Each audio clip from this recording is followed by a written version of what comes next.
கர்த்தராகிய இயேசுவின் இரண்டாம் வருகையை குறித்து நாம் அறிந்து கொண்டோம். இந்த நாளில் இயேசுவின் இரண்டாம் வருகைக்கு பின்பு இந்த உலகத்தில் என்ன நடக்கப் போகிறது என்பதை குறித்து உங்களிடம் பேச ஆசைப்படுகிறேன். வெளிப்படுத்தின விசேஷம் 13வது அதிகாரத்தை ஆதாரமாக்கி நாம் இந்த நாள் தியானம் செய்ய போகிறோம். வெளிப்படுத்தின விசேஷம் 13:17வது வசனத்தை வாசிக்க கேட்கலாம். விசேஷம் 13வது அதிகாரம் 17வது வசனத்தை வாசிக்க கேட்கலாம். அந்த மிருகத்தின் முத்திரையாவது, அதன் நாமத்தையாவது, அதன் நாமத்தின் இலக்கத்தையாவது தரித்து கொள்ளுகிறவன் தவிர வேறொருவனும் கொள்ளவும் விற்கவும் கூடாதபடிக்கும் செய்தது. எல்லா கண்களையும் மூடி நாம் தேவ சமூகத்தை பார்த்து எல்லாவரும் செபிக்க ஆரம்பிக்கலாம். பரலோகத்தின் தேவன் தாமே கடைசி கால சம்பவங்களை குறித்து நாம் கேட்கும் இந்த செய்திகளின் வாயிலாக நமது நம்பிக்கையை பெருக செய்வாராக. பரமண்டலத்தில் இருக்கிற நமது பிதா அவரது இரக்கத்தாலும் மகிமையாலும் நம்மை யாவரையும் நிரப்ப எல்லாவரும் ஆண்டவரை நோக்கி செபிக்கலாம். ஆண்டவரே, உம்மை நன்றியோடு ஸ்தோத்தரிக்கிறோம். இந்த நாளும் வாசிக்கப்பட்ட வேத பகுதியின் வாயிலாக ஆவியானவர் தமது பிள்ளைகளோடு பேசுவீராக. வசனத்தின் வாயிலாக கர்த்தருடைய வல்லமை இந்த இடத்தில் வெளிப்பட வேண்டும். பிசாசின் கட்டுகள், சத்துருவின் கிரியைகள், அவனுடைய சகல விதமான திட்டங்களும் முறியடிக்கப்பட ஆவியானவர் உமது கிருபையால் தமது பிள்ளைகளை நிரப்புவீராக. சத்த எல்கைக்குள்ள கேட்கிற அனைவரும் ரட்சிப்பை பெற்றுக்கொள்ள, நடக்க போகிற பயங்கரமான கொடிய காலத்தில் இருந்து தப்பித்துக் கொள்ள ஆண்டவர் இயேசுவில் அண்டி உமக்கென்று வாழ கர்த்தர் கிருபை தாரும். வேத வார்த்தைகளின் சத்தியத்தை தேவ பிள்ளைகள் புரியாதபடிக்கு போராடுகிற அத்தனை பிசாசின் வல்லமைகளை இயேசுவின் நாமத்தில் நாங்கள் முறியடிக்கிறோம். ஆண்டவரே, எல்லா மகிமை உமக்கே தருகிறோம். இயேசுவின் நாமத்தில் ஜெபிக்கிறோம் பிதாவே. 2 கரங்களை கொட்டி எல்லா துதியும் கனவும் எல்லா மகிமையும் நமது ஆண்டவர் ஒருவருக்கே கொடுக்கலாம். ஹல்லேலூயா. வெளிப்படுத்தின விசேஷம் 13வது அதிகாரம் 17வது வசனத்தை வாசிக்கும் போது ஒரு புதிய காலம் இந்த உலகத்தில் வரப்போகிறதாம். அந்த காலத்தில் வாழ்கிற மனுஷர்கள் கையில் நிரம்ப பணம் இருந்தாலும் பேங்க் ஏடிஎம் கார்டு கையில் அறிந்து கொண்டோம். அந்த நாளில் வேதம் சொல்கிறது, இயேசுவானவர் வானமண்டலத்தில் தென்படுவார், வானமண்டலத்தில் தென்படுவார். உலகெங்கும் உள்ள பரிசுத்தவான்கள் ஒரு நொடி பொழுதிலே குமாரன் இயேசுவை சந்திக்க பிரயாணமாவார்கள். மத்தேயு சுவிசேஷம் 25வது அதிகாரம் 13வது வசனம் இவ்வண்ணம் சொல்கிறது. வாசிக்க கேட்கலாம். மனுஷகுமாரன் வரும் நாளையாவது இந்த சத்தம் கேட்கிற நீங்கள் அறியாதிருக்கிறபடியினால் எப்படி இருக்க வேண்டுமாம்? மயக்கத்தில் தூக்கத்தில் இருக்காமல் விழித்திருக்க வேண்டும், உணர்வோடு இருக்க வேண்டும். ஏனெனில் அந்த நாள் ஸ்தோத்திரம், இந்த உலகத்திற்கு ஒரு கொடிய நாள், தேவ பிள்ளைகளுக்கு மகிழ்ச்சி என்னாள். அல்லேலூயா. ஒரு கொடிய நாள், தேவ பிள்ளைகளுக்கு மகிழ்ச்சி என்னாள். அல்லேலூயா. ஒரே நொடியில் பரிசுத்தவான்கள் காணாமற் போவார்கள். அவர்களுடைய சட்டை, ட்ரெஸ் எல்லாம் இத மாதிரி கீழே கிடக்கும். அவர்கள் மட்டும் காணாமற் போவார்கள். அந்த நாள் எப்படி இருக்கும் என்பதை குறித்து ஸ்தோத்திரம் நாம் கொஞ்சம் கவனித்தால் இப்படியாக அந்த நாள் இருக்கும்.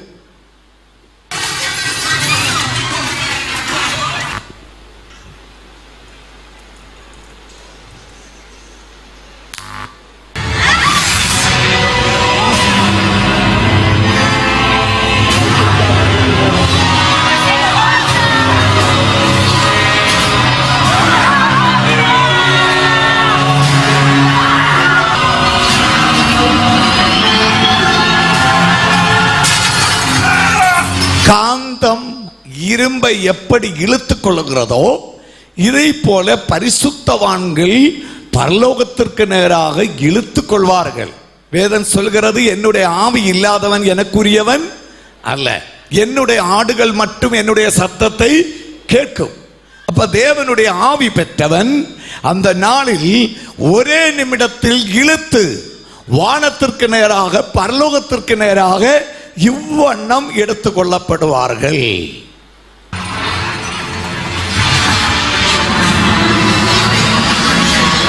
உலகத்தின் எல்லா பகுதிகளிலும் பரிசுத்தவான்கள் எடுத்துக் கொள்ளப்படும் அந்த நாளில் அநேக சம்பவங்கள் நடக்கும் என்பதை நாம் அறிந்து கொள்ளலாம். ஒரு தாயார் தன் குழந்தையை சேர்த்து பிடித்து அவனை விஷ் பண்ணுகிறார். ஒரு நிமிடத்திலே அவன் காணாமற் போகிறான். விமானத்தில் பிரயாணம் பண்ணுகிறவர்கள் திடீரென கையில் இருந்த குழந்தை காணாமற் போனபடியினால், பக்கத்தில் இருந்தவர்கள் காணாமற் போனபடியினால் அதிர்ச்சி அடைகிறார்கள். அநேக குடும்பத்திலே ரட்சிக்கப்பட்டவர்கள் எடுத்துக் கொள்ளப்படுவார்கள். ஜீவ புஸ்தகத்தில் பேரெழுதப்பட்டவர்கள் எடுத்துக் கொள்ளப்படுவார்கள். சிறு குழந்தைகள் பாவம் இல்லாதபடியினால் எடுத்துக் கொள்ளப்படுவார்கள். விமானத்தில் பைலட் எடுக்கப்பட்டபடியினால் அதனுடைய ஸ்டீரிங் கண்ட்ரோல் பண்ண கூட யாரும் இல்லாம இருப்பாங்க. இப்படிப்பட்ட ஒரு நாள் அதுதான் இயேசுவின் இரண்டாம் வருகையின் நாள்.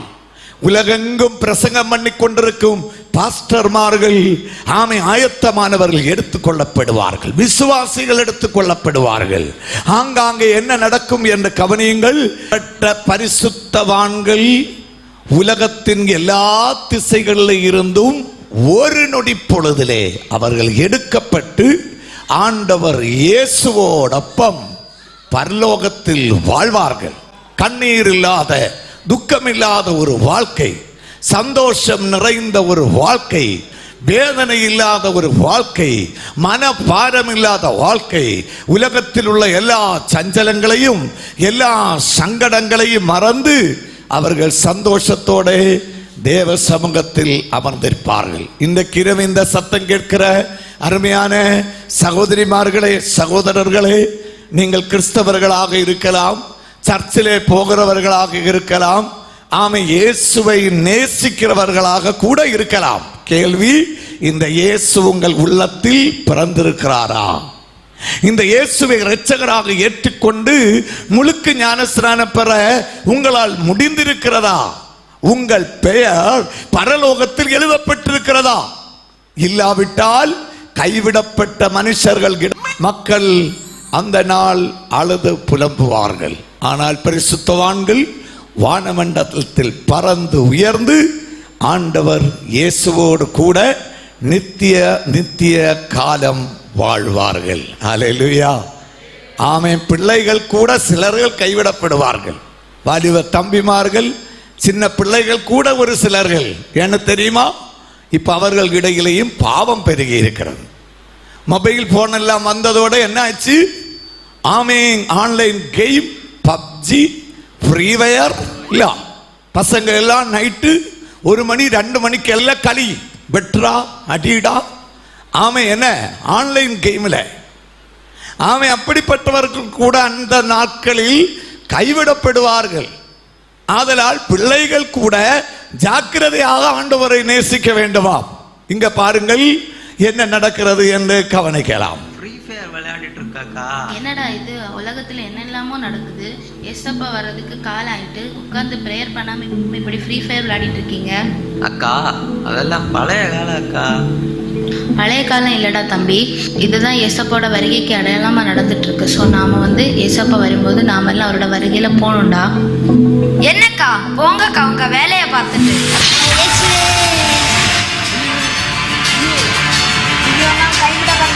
ஐயோ ஆண்டவரே,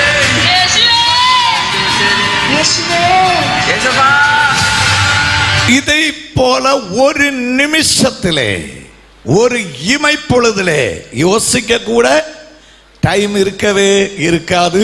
ஆதலால் எல்லாவரும் மனம் திரும்பி ஆண்டவருடைய வருகைக்காக ஆயத்தமாக வேண்டும். இயேசு கிறிஸ்து தமது சபையை இந்த பூமியில் இருந்து எடுத்துக்கொண்டு போனால் கைவிடப்பட்டவர்கள் நேரடியாக எதிர் கிறிஸ்து, அந்தி கிறிஸ்துவின் ஆட்சிக்குள்ளே பிரவேசிப்பார்கள். உலகத்தை முழுவதும் அந்தி கிறிஸ்து என்ற ஒரு அரசர் ஆட்சி செய்வார். அவர் யார் என்று நமக்கு பின்பு புரிந்து கொள்ளலாம். வெளிப்படுத்தின விசேஷம் 6வது அதிகாரத்தில் இருந்து 18வது அதிகாரத்தில் வர இந்த அந்தி கிறிஸ்து உலகத்தை ஆட்சி செய்யும் 7 வருட காலத்தில் இந்த பூமியில் என்னெல்லாம் தீங்குகள் நடக்கும், எப்பேற்பட்ட தீமைகள் நடம் வருகைக்கும் நியாய தீர்ப்புக்கும் இடையே உலகத்தில் நடக்க போகும் முக்கியமான ஒரு சம்பவம் தான் இந்த உபத்திரவ காலம், எதிர்கிறிஸ்துவின் ஆட்சியின் காலம். அந்த காலத்தின் தொடக்கத்திலே இயேசு வருவார். உலகத்தின் எல்லா நியூஸ் பேப்பர்ஸ்லையும் அந்த செய்தி வரும். இயேசு திரும்பி வந்து விட்டார் என்று எல்லா சேனல்லையும் நியூஸ் சொல்லுவாங்க. ஆயிரக்கணக்கான மக்களை பூமியில் காணோம் என்று சொல்லி கண்டுபிடிக்க தீவிரமாக ஆமீன் செயல்பாடுகள் நடக்கும். ஏதோ ஒரு டெரரிஸ்ட் குரூப், தீவிரவாத சங்கம் ஆமீன் மக்களை தாக்கினது என்றும், ஆமீன் அந்நிய கிரகத்தில் உள்ள ஜீவிகள் வந்து ஆமீன் மனுஷர்களை பிடித்து கொண்டு போனது என்றும் பல அபிப்பிராயங்கள், கருத்துக்கள் இந்த உலகிலே வைத்து ஆமீன் டிஸ்கஷன் எல்லாம் நடந்து கொண்டே இருக்கும். செய்தித்தாள்களை வாசித்து பலரும் அதிர்ச்சி அடைவார்கள். ஆமீன் வெளிநாடுகளில் இருக்கிற மனுஷர்கள் அந்த நாளில் மனங்கலங்குவார்கள். மனைவி பிள்ளைகள் ஊர்ல இருக்கிறாங்க. இந்த மனுஷன் சவுதி அரேபியாவிலே பெரிய ஒரு கம்பெனியிலே வேலை பண்றார். அவர் எல்லா நாளும் வீட்டிற்கு போன் அடிக்கிறது உண்டு. இயேசு வந்த அந்த நாளில் வருகைக்கு பின்பு தன்னுடைய மனைவிக்கு போன் போடுறாள். பெல் ரிங் பண்ணது, மனைவி போன் எடுக்கல. உடனே மூத்த மகனுக்கு போன் போடுகிறார். அப்புறம் பெல் ரிங் பண்ணுது, ஆனால் போன் எடுக்க மாட்டேங்கிறான். உடனே ஆண்டிக்கு கூப்பிடுறார், உங்களுக்கு கூப்பிடுகிறார். ஆமை தெரிந்த அநேக ஆமை ஆட்களுக்கு கூப்பிடுகிறார், யாருமே போன் எடுக்கல. இது என்னடா ஊர்ல என்ன ஆச்சு, யாருமே போன் அடிக்க மாட்டேங்கிறாங்க, பெல் அடிச்சிட்டு இருக்கேன்னு சொல்லி கடைசியில் போன்ல செக் பண்ணா ஒரு கிளாஸ்மேட்டுடைய நம்பர் இருக்கு. அந்த நம்பர்ல போன் அடிச்ச உடனே அவன் எடுத்தான். அப்ப சொல்றான், நான் இங்க இருக்கேன், ஆமை நான் வீட்டில் போன் கூப்பிட்டு எடுக்கல, அதெல்லாம் தான் உன்னை கூப்பிட்டேன், உன்னுடைய நம்பர் உள்ள இருந்து. அவன் சொன்னா, நீ கூப்பிடுறது இல்லையே, ஏன் அப்படி கூப்பிட்டு இருக்க? அப்ப சொன்னார், எல்லா நாளும் வீட்டுக்கு போன் கூப்பிடுவேன், மனைவி எடுப்பாங்க, பிள்ளைகள் எடுப்பாங்க, பேசுவேன். ஆனா இன்னைக்கு மட்டும் போன் ரிங் அது எடுக்கல, அதுதான் உன்னுடைய நம்பர்ல கூப்பிட்டேன். நம்ம ஊர்ல ஏதாவது விசேஷம் இருக்கான்னு கேட்பான். அல்லது இஸ்லாமிய நாட்டில், விசுவாசிகள் இல்லாத நாட்டில் ஆமை வேலை செய்கிற அவருக்கு இயேசு வந்ததை அறியல. ஏன்னா அங்க யாருமே எடுத்துக்கொள்ளப்படவில்லையே, அதனால் அந்த செய்தி அவருடைய காதுல எட்டல. இப்போ கிளாஸ்மேட்டினோடு கேட்கிறா, ஊர்ல ஏதாவது விசேஷம் இருக்கிறதா? அவன் சொல்றான், நேற்றுக்கு நைட்டு நம்ம தேசத்தில் அநேகர் காணாமற் போயிருக்கிறாங்க. ஊர்ல எல்லாம் பலரும் ஆங்காங்கே காணாமற் போயிருக்கிறாங்க. காணாம போனவர்களில் அதிகபட்சம் ஆட்கள் ஆமை இந்த ஆத்மீக பெந்தேகோஸ்து சபையில போறவங்க தான் அதிகம் என்ன செய்திருக்காங்க, காணாமற் போயிருக்கிறாங்க. அதற்கிடையே அவன் கேட்கிறான், அது போட்டோம், உன்னுடைய மனைவி பிள்ளைகள் சர்ச்சுக்கு ஏதாவது போவாங்களா? அவன் சொல்றான், நான் முன்னாடியே ஒரு சர்ச்சுக்கும் போக மாட்டேன், ஆனா என் மனைவி சர்ச்சுக்கு பக்கத்தில் ஒரு சின்ன காமீன் பள்ளியில போவாங்க. நான் தடை பண்ணுகிறதும் இல்லை, அவளுடைய விசுவாசம் போல போட்டும் என்று நினைப்பேன். பிள்ளைகளையும் போவார்கள். அப்ப அவன் கேட்கிறான், அது பெந்தேகோஸ்து சபையா? ஆமா, அது ஒரு பெந்தேகோஸ்து சபை. உடனே இந்த கிளாஸ்மேட் சொல்றான், காணாமற் போனவர்கள் கூட்டத்தில் ஒருவேளை உன்னுடைய மனைவியும் பிள்ளைகளும் என்ன செய்திருக்கலாம், காணாமற் போயிருக்கலாம். அப்பதான் அவனுடைய கண்ணு கலங்குது, எல்லாம் சவக்குது, அதிர்ச்சி அடைந்த, ஐயோ என்ன நடக்குது என்று அறியாமல் அவர் சங்கடப்படுகிறார். இதை போல அநேக சம்பவங்கள் நடக்கும். அநேகர் கைவிடப்படுவார்கள், ஆமேன், எடுத்துக்கொள்ளப்பட மாட்டார்கள். சபைக்கு உள்ள கூட இருக்கிற சிலர்கள் மாயத்துவம் அர்ப்பணிப்பும் குறைந்தபடியினால் கைவிடப்படுவார்கள் என்று வேதாகமம் நமக்கு சொல்லுகிறது. லட்சக்கணக்கான ஆட்கள் பூமியிலே காணாமற் போகும் அந்த நாளில் உலகெங்கும் ஒரு புதிய ஆட்சி ஆரம்பிக்கும். இன்றைக்கு இந்தியாவுக்கு தனி ஆட்சி, ஒரு பிரதம மந்திரி. முதல் நாமம் அந்தி கிறிஸ்து, கடைசி கிறிஸ்து என்றும் எதிர் கிறிஸ்து என்று பொருள். 1 யோவான் 2:18, 2 தெசலோனிக்கர் 2:3 இவன் கேட்டின் மகன் என்று வேதம் சொல்கிறது. 2 தெசலோனிக்கர் 2:3 பாவ மனுஷன், பாவத்தின் அதிகாரி என்ற நிலைமைக்கு சொல்லப்பட்டிருக்கிறது. 2 தெசலோனிக்கர் 2:4 எதிர்க்கிறவன், சபையை எதிர்க்கிறவன், தேவ பிள்ளைகளை எதிர்க்கிறவன், அவன் இயேசுவின் உபதேசங்களை எதிர்க்கிறவன். ஐந்தாவதாக 2 யோவான் 7வது வசனம் சொல்கிறது, வஞ்சிக்கிறவன். முடிந்தால் பரிசுத்தவான்களையும் பக்தி உள்ளவர்களையும் கூட ஏமாற்றி வஞ்சிக்கும் திறமையுள்ளவன். ஆமே. 6வது விசேஷம், தன்னைத்தான் தேவன் என்று காண்பிக்க பல காரியங்களை இவன் செய்ய போகிறான். 2 தெசலோனிக்கேயர் 2:4. கடைசியாக 7வது, இந்த அந்தி கிறிஸ்துவின் நாமம் தூஷணங்களை பேசுகிறவன். ஆமே. தெய்வ பிள்ளைகளை, தேவனை துஷிக்கிறவனாக இருப்பான். இப்பேற்பட்ட 7 குணங்கள் கொண்ட ஒருவன் இந்த உலகத்தை ஆட்சி செய்ய போகிறான். நமது தேவனாகிய கர்த்தர் திரியேக தேவனாக இருக்கிறார். பிதா, குமாரன், பரிசுத்த ஆவியானவர். அவருடைய சாயலில் படைத்த மனுஷர்களுக்கும் ஆமே திரித்துவம் இருக்கிறது. ஆவி, ஆத்துமா, சரீரம். ஒரு அல்லேலூயா சொல்லலாமா? தேவன் படைத்த பூமியில் உள்ள அத்தனை சிருஷ்டிகளிலும் மகிமையான சிருஷ்டி எதுன்னா மனுஷன்தான். 139ஆம் சங்கீதத்தில் சொல்லுகிறது, அவர் தமது சாயலில் படைத்த மனுஷனை அதிசயவும் பயங்கரவுமாய் படைத்தார். ஒரு அல்லேலூயா சொல்லலாமா? யாரோ சொல்றாங்க, என்ன அதிசயமாய் படைத்தார்?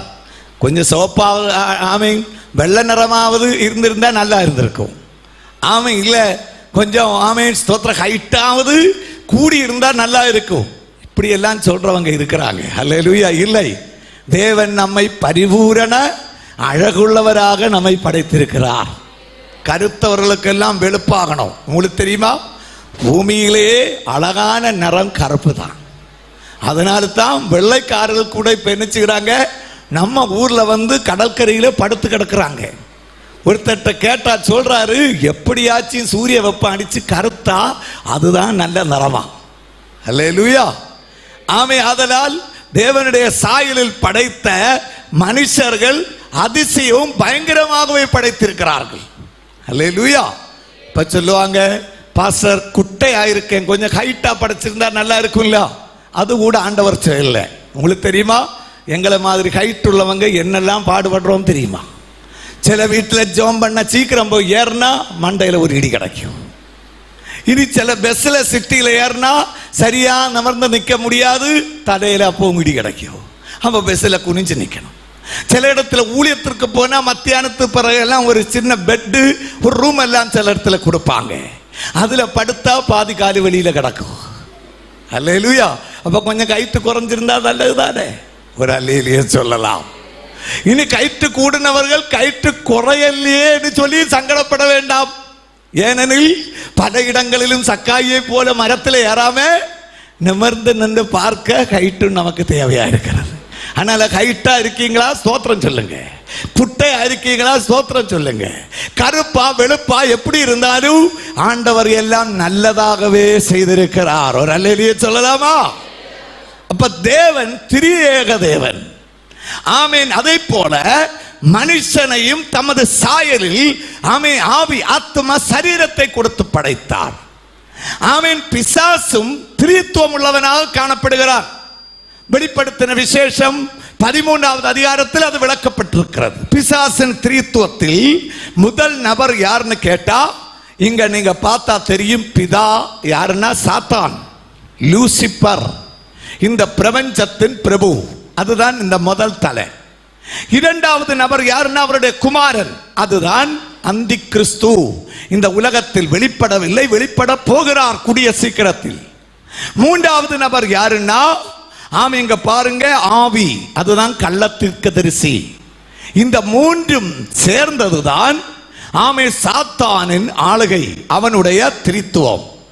இது மூன்றும் சேர்ந்து இந்த உலகத்தை ஆட்சி செய்யும் ஒரு காலம் நெருங்கி இருக்கிறது என்பதை குறித்து தான் வேதம் நமக்கு சொல்கிறது. வெளிப்படுத்தின விசேஷம் 13வது அதிகாரத்தில் இந்த பிதா என்று சொல்லக்கூடிய சாத்தானை வலு சர்ப்பம் என்று சொல்லப்பட்டிருக்கிறது. பழைய பாம்பு, ஆதாமை ஏமாற்றின, ஏவாளை ஏமாற்றின பழைய பாம்பு. இந்த வலு சர்ப்பத்தின் விசேஷம் என்னன்னு தெரியுமா? அவன் வேஷம் மாறி ஏமாற்றுகிறவனாகவே இருக்கிறான். ஏவாளை ஏமாற்ற ஒரு பாம்பின் வேஷத்தை எடுத்து அவளிடத்தில் வந்தான் என்று வேதம் சொல்லுகிறது. ஆமை அவளை நன்றாக ஏமாற்றி விடுகிறார். இந்த காலத்தில் இந்த வலுசர்ப்ப ஆவி என்ன செய்கிறது? பயங்கரமாய் செயல்படுகிறது. அதிகமாக வாலிபர்கள் இடையில தான் செயல்படுது. ஸ்கூலில் காலேஜில் படிக்கிற பிள்ளைகள் இடையில 5, 6, 7 கிளாஸ் வரை படிக்கிற பிள்ளைகள் எல்லாம் அப்பாவோட அம்மாவோட அண்டிக் கொள்வார்கள். சர்ச்சில் எல்லாம் ஓடி ஓடி வருவார்கள். சண்டே ஸ்கூல் ஆராதனையில எல்லாம் உற்சாகமாக இருப்பார்கள். ஆனால் 8, 9 வயசெல்லாம் ஆயிட்டா உடனே என்ன மொபைல் வாங்கி கொடுத்துருவாங்க. அல்லேலூயா. வாட்ஸ்அப்பில் கிளாஸ் டீச்சர் ஹோம்ஒர்க் போடுவார், நோட்டு போடுவார், பிடிஎஃப் போடுவார், ஆடியோவாக போடுவார், வீடியோவாக போடுவார்னு சொல்லி அம்மாவை அப்பாவை தொந்தரவு சொல்லி எப்படியாவது இவங்க மொபைல் வாங்கிடுவாங்க. ஒரு அல்லையிலே சொல்லலாமா? ஸ்லேட் மாதிரி மொபைல். எல்கேஜியில் படிக்கிற ஒரு பையன் இத்தனை பெரிய மொபைல் வச்சிருக்கான். நான் பார்த்த போதே அதிசயம் ஆயிட்டு. அல்லேலூயா. எல்லாம் நோண்டி நோண்டி உள்ள நுழைஞ்சி எல்லாமே எடுக்கிறான். சின்ன பையன் தான், குட்டி பையன் தான். இப்போ எல்லார் கையில இப்போ என்ன வந்துட்டு? மொபைல் வந்துட்டு. அல்லேலூயா. நல்ல நோக்கத்திற்காகத்தான் ஸ்கூல்ல சொன்னாங்க மொபைல் வாங்கி கொடுங்க. கொரோனா வந்ததோட பிள்ளைகளுக்கு அது பெரிய அரிய சந்தர்ப்பம். ஏன்னா எல்லாம் ஆன்லைன் கிளாஸ் ஆனதுனால குட்டி பசங்க கையில் வர மொபைல். அல்லேலூயா. அப்படிப்பட்ட நிலைமை வந்தவுடனே இந்த வலுசர்ப்ப ஆவி அநேக பிள்ளைகளை ஏமாற்ற ஆரம்பித்தது. அவன் படிக்கிறதற்கு பதிலாக ஒரு நொடியில் அவன் எதெல்லாமோ வெப்சைட்ல நுழைஞ்சு யூடியூப்ல ஏறி இன்ஸ்டாகிராம்ல ஐடி எல்லாம் கிரியேட் பண்ணி வச்சிருக்கிறான். 2ஆம் வகுப்பு படிக்கிறவன். அல்லேலூயா. 2ஆம் வகுப்பு படிக்கிறவனுக்கு இன்ஸ்டாகிராம்ல ஐடி. Praise the Lord. ஆமே. தகப்பன் வீட்டில் சண்டை போடுற போட்டோ எடுத்து இவன் என்ன பண்ணிருக்கிறான்? இன்ஸ்டாகிராம்ல போஸ்ட் பண்ணான். உலகம் எல்லாம் பார்த்து கடைசியா கூட வேலை செய்கிறவன் இந்த படத்தை பார்த்திருக்கிறான். இவன்கிட்ட கேட்டிருக்கிறான், நேத்தைக்கு மனைவியை அடிக்க போகிற போட்டோ இன்ஸ்டாகிராம்ல போஸ்ட் பண்ணி இருந்த யாருன்னு கேட்டா 2ஆவது வகுப்பு படிக்கிறவன். அல்லேலூயா. அதனால சண்டை போட்டா பிள்ளைகள் இல்லாதவன் போடுங்க. இல்லாட்டி அவன் ஃபேஸ்புக்கில் இன்ஸ்டாகிராமில் போட்டு விட்டுருவான். அப்படிப்பட்ட ஒரு காலம். ஆமே. இந்த வலுசர்ப்ப ஆவி வாலிபர்களை வஞ்சிக்கிறது, பிள்ளைகளை வஞ்சிக்கிறது, குடும்பங்களை வஞ்சிக்கிறது, சகோதரிமார்களை எளிதாக வஞ்சித்து விடுகிறார்கள். 17 வயதான ஒரு பிள்ளை கேரளாவில் ட்ரிவாண்ட்ரத்தில் ஃபேஸ்புக் வழி ஒரு காதல். ஆனா அந்த பகுதியில் உள்ள மயில் பையன் போட்டோ எல்லாம் போடுவான், சத்தமும் போடுவான். ஆனா ஒருபோதும் வீடியோ காலில் வரமாட்டான். 6 மாசம் இப்படியே நடந்து கொண்டே இருந்தது. கடைசியாக அன்பு காதல் மூத்துச்சு. மாங்காய் பழுக்கிறது மாதிரி பழம் ஆக தொடங்கிட்டு. உடனே அவர் சொல்லி இருக்கிறார், இனி உன்னை நான் கூட்டி கொண்டு போக போறேன், ட்ரிவாண்ட்ரம் ஏர்போர்ட்டில் இன்ன வாசல்ல நிற்பேன் சொல்லி இருக்கான். உடனே இந்த பிள்ளை யார்கிட்டையும் சொல்லாம அத்தியாவசியம் 2-3 சுடிதாரு, சர்டிபிகேட்ஸ், புக்ஸ் எல்லாம் எடுத்துட்டு வீடை விட்டு கிளம்பிச்சு. ஆமே. ஸ்போர்ட்ஸ் டே காலேஜுக்கு போறேன்னு சொல்லி படிக்க போறேன்னு சொல்லி கிளம்பி இருக்கு. இது நேர ரயில்வே ஸ்டேஷன்ல வந்து மாலை 4 மணி டிவியில எல்லாம் வந்த பயங்கரமான நியூஸ் கேரளாவையை இழக்கிச்சு. என்ன நடந்ததுன்னு தெரியுமா? அந்த பிள்ளை தப்பினது ஆமீன் ஒரு முடினார். ஆமீன். அந்த கேப்ல தான் தப்பிச்சு. ஏன்னா வந்து நிக்கிறவன் யாருன்னு தெரியுமா? 73 வயசுள்ள கிழவன். அல்லேலூயா. 6 மாச காதல். கடைசியா இந்த பிள்ளையை மாட்டி வண்டிக்குள்ள ஏற ஒரு சூழ்நிலை ஆகிறதுக்கு முன்னாடி இந்த மனுஷனை பார்க்கிறான். உடனே அவள் தப்பிச்சா. ரயில்வே போலீஸ் சத்தம் எல்லாம் போட்டு இந்த பிள்ளையை தப்பித்தது ஒரு மாஃபியா குரூப். இவர் அல்ல, பின்னாடி ஒரு பெரிய மாஃபியா குரூப். இந்த 17 வயதான பிள்ளையை அவர்கள் கையில கிடைச்சிருந்தா, ஆமீன் ஸ்தோத்திரம், குளோரோஃபார்மில் மூக்க மயக்கி, ஆமீன் 3 நாட்களிலேயே இவளை பாம்பேயிலே கடத்தி தவறான நிலைமைக்கு இந்த பிள்ளையை பயன்படுத்தி பணம் உண்டு பண்ணுகிறதற்காக வஞ்சிக்கிற ஒரு பெரிய மாஃபியா சங்கம் இந்த பிள்ளையுடைய பின்னால செயல்பட்டிருக்கிறது. சொன்னா நம்புவீங்களா? அதனால தான் சொல்லுவாங்க, மிஸ்கால் வந்தா திருப்பி என்ன செய்யக்கூடாது? அடிக்க கூடாது. மெசேஜ் வந்தா ரெஸ்பாண்ட் பண்ண கூடாது. வலு சர்ப்பத்தின் ஆவி எத்தனையோ பிள்ளைகள், எத்தனையோ வாலிபர்களுடைய எதிர்காலத்தை முடக்கி வைத்திருக்கிற, அழிவுக்கு நேராக நடத்துகிற இந்த பொல்லாத காலத்தில் இயேசு கிறிஸ்துவின் இரத்தத்தால் மீட்கப்பட்ட தேவ பிள்ளைகள் பரிசுத்த ஆவியானவரால் காக்கப்படுவார்கள். ஒரு அல்லேலூயா சொல்லலாமா? வேஷம் மாதிரி தான் இவன் வருவான். பிசாசு, வலு சர்ப்பம் லூசிபர் வேஷம் மாதிரி தான் வருவான். இல்ல சாத்தான்னா 2 கொம்பெல்லாம் வச்சுட்டா வருவான். இங்க நம்ம பிள்ளைகள் என்ன பண்ணிடுவான்? கல்லெறிஞ்சே ஓடிச்சிருவாங்க. அல்லேலூயா, ஆமென், ஸ்தோத்திரம். அதனால அவன் நண்பர்களில் கூட வருவான், கிளாஸ்மேட் கூட வருவான், உற்றார் உறவினர்கள் வாயிலாக வருவான். வஞ்சிக்கப்படாதிருங்கள். இவன் தான் பிதா லூசிபர். இரண்டாவது நபர் யாருன்னு பாருங்க. முதல் நபர் வலு சர்ப்பம், இரண்டாவது நபர் நாம 13ஆம் அதிகாரம் வெளிப்படுத்தின விசேஷம் சொல்கிறது, கடலில் இருந்து ஒரு மிருகம் எழும்பி வருகிறது கண்டேன். 7 தலை 10 கொம்பு. அதுதான் அந்தி கிறிஸ்து. மிருகம் அல்ல, அவனுடைய ஆட்சியின் காலத்தின் முக்கியத்துவங்களை குறிப்பிட்டிருக்கிறது. மூன்றாவது நபர் யாருன்னா கள்ள தீர்க்கதரிசி, கரையில் உள்ள மிருகம். இவ்வண்ணம் பிசாசின் திரித்துவம் 13ஆவது அதிகாரத்தில் சொல்லப்பட்டிருக்கிறது. ஆனால் இந்த அந்தி கிறிஸ்து எங்க இருந்து வருவான், எப்ப வருவான்னு சொல்லிட்டேன். இயேசுவின் வருகைக்கு பின்பு எங்க இருந்து வருவான்? வெளிப்படுத்தின விசேஷம் 13ஆவது அதிகாரம் 1-2 வசனங்களை வாசிக்க கேட்கலாம். வாசிங்க. அப்பொழுது சமுத்திரத்திலிருந்து ஒரு மிருகம் எழும்பி வர கண்டேன். எங்க இருந்து வருமாம்? சமுத்திரம். சமுத்திரம்னு சொன்னா கன்னியாகுமரி கடல்னு நினைச்சிடாதீங்க.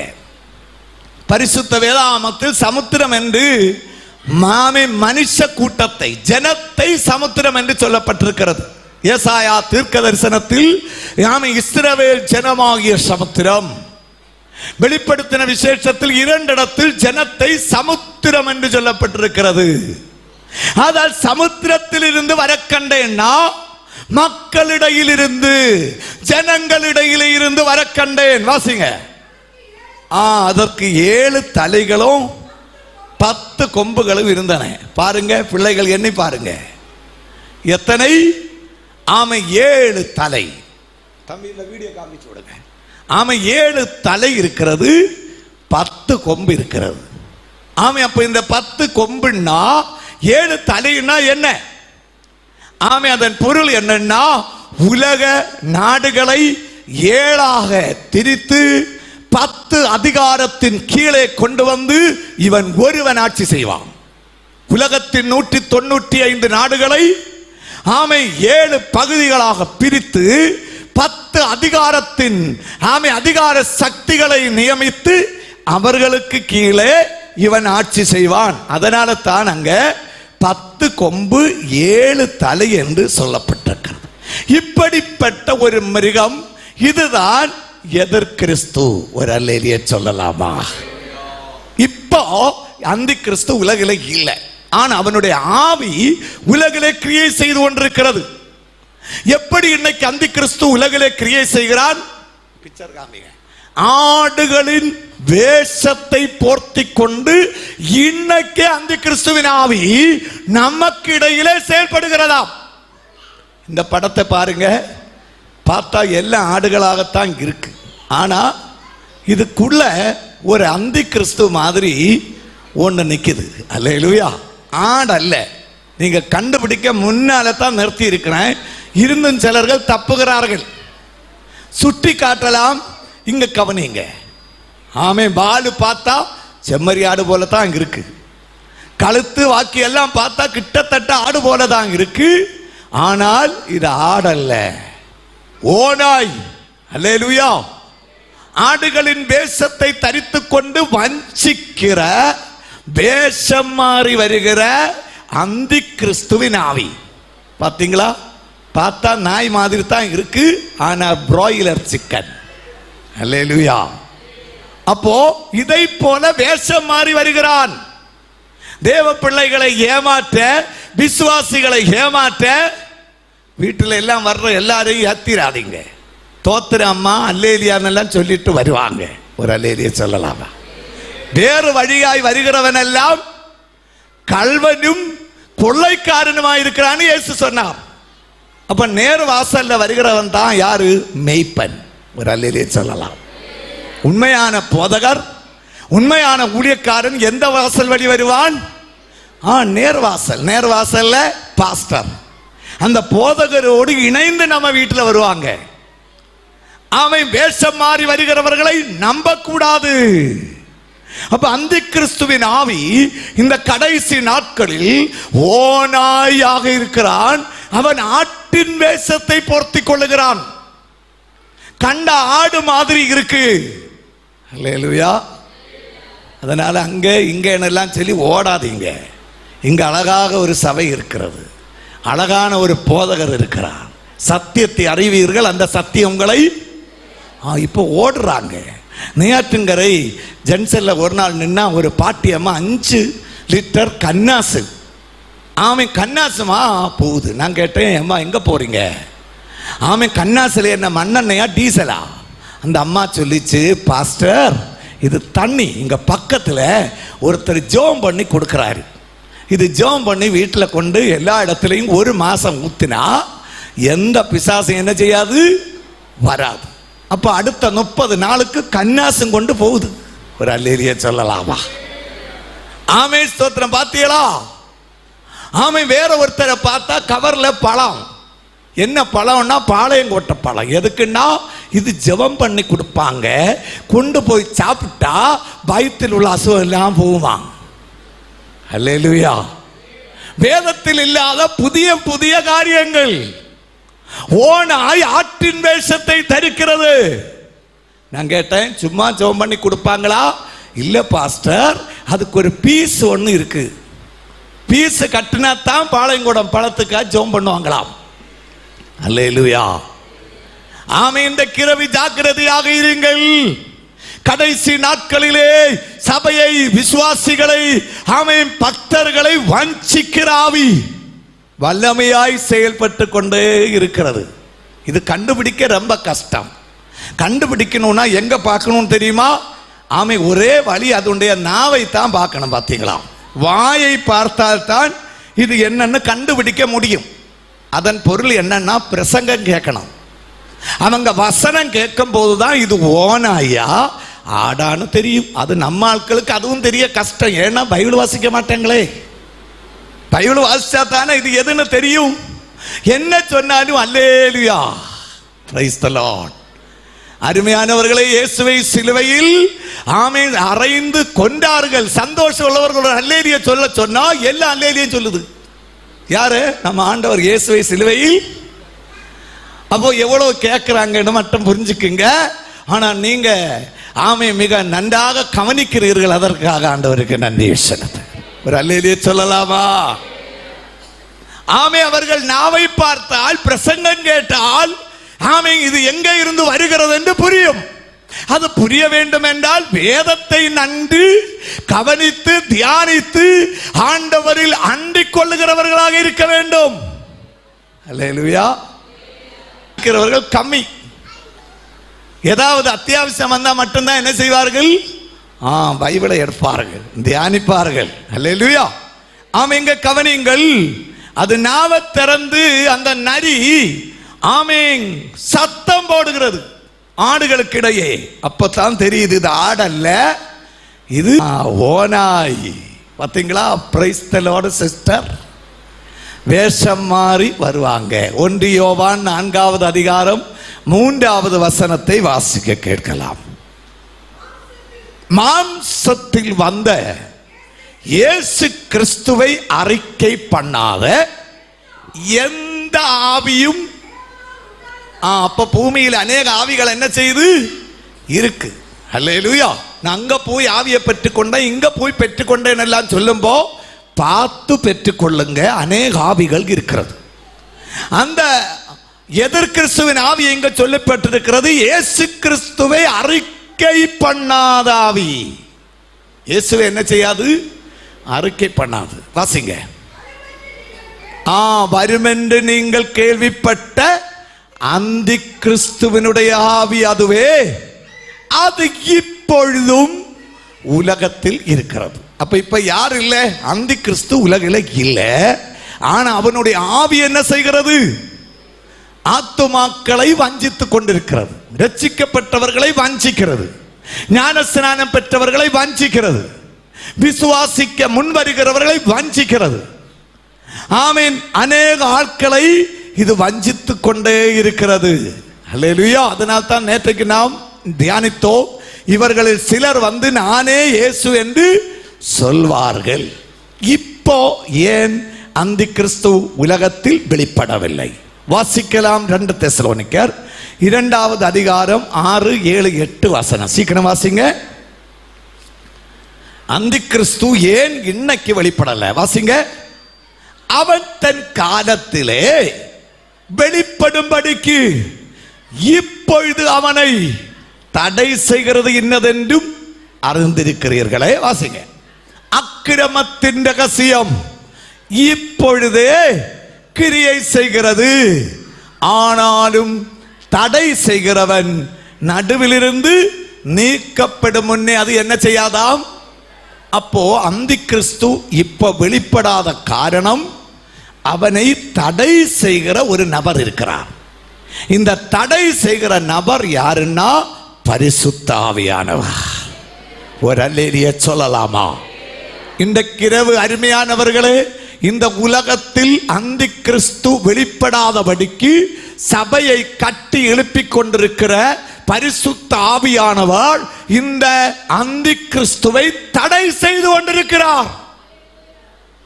ஆமை. சபை எப்பொழுது பூமியிலிருந்து எடுத்துக்கொண்டு இயேசு கிறிஸ்துவின் 2வது வருகை எப்ப நடக்குமோ அப்பொழுது தடை செய்கிற ஆவியானவர் சபையோடு கூட எடுத்துக்கொள்ளப்படுவார். இந்த அந்தி கிறிஸ்து வெளிப்படுவான். அல்லேலூயா. ஒரு சந்தோஷ வார்த்தை சொல்றேன், கேட்டுக்கோங்க. பரிசுத்த ஆவியானவர் இவனை தடை செய்யும் காலத்தோളം இந்த அந்தி கிறிஸ்துவுக்கு வெளிப்பட முடியாது. இந்த உலகத்தில் திருச்சபைக்கு எதிராக எப்பேற்பட்ட பிரச்சனைகள் வந்தாலும், எப்பேற்பட்ட போராட்டங்கள் வந்தாலும், ஒன்று மட்டும் நான் சொல்கிறேன், தடை பண்ணுகிற ஆவியானவர் நம்மோடு கூட இருக்கிறார். ஒரு அல்லேலூயா சொல்லலாமா? முதல் நூற்றாண்டில் 3000 விசுவாசிகள் மட்டும் இருந்த காலத்தில் சபையின் வாசலை க்ளோஸ் பண்ண பாதாளத்தின் வாசல்களாகிய சாத்தான் முயற்சி பண்ணினான். விசுவாசிகளை ஆக்கிரமித்து இரத்த சாட்சிகளாக மாற்றினான். அநேகருடைய கண்கள் பிடுங்கப்பட்டது, கைகாலுகள் வெட்டப்பட்டது. 3-4 நபர்களை சேர்த்து வைத்து வாளால் அறுத்தார்கள். நாக்கை வெளியே வைத்து கத்திரியால் கண்ணாமை கட் பண்ணார்கள். அநேக உபத்திரவங்கள் செய்தார்கள். இந்த சபையை அழிக்கிறதற்கு அநேக முயற்சிகள் பண்ணாங்க.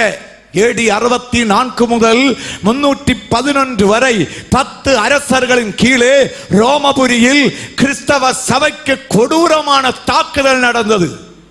நீரோ, டொமிஷியன், மேக்சிமஸ், வலேரியன், டாசிட்டஸ் அநேகர் எழும்பினாங்க. சட்டங்கள் எழுதினார்கள், பில்லுகள் பாஸ் பண்ணார்கள். ஆனால் இதையெல்லாம் பண்ணின நபர்களை பரிசுத்த ஆவியானவர் தடை பண்ணி இன்னைக்கு உலக அளவில் இயேசுவை நேசிக்கிறவர்கள் பெருகிக் கொண்டே இருக்க. அல்லேலூயா. உலகெங்கும் 250 கோடி கிறிஸ்தவர்கள் இன்னைக்கு பைபிள் வாசிக்கிறவர்களாக இருக்கிறார்கள். அல்லேலூயா. உன்னுடைய குடும்பத்தை கட்டி எழுப்ப, உன்னுடைய பிள்ளைகளை பலப்படுத்த மதியாகிய சர்வ வல்லமையுள்ள தேவன் உயிரோடு இருக்கிறார். கரம் உயர்த்தி அவருக்கு ஒரு அல்லேலூயா சொல்லுங்க.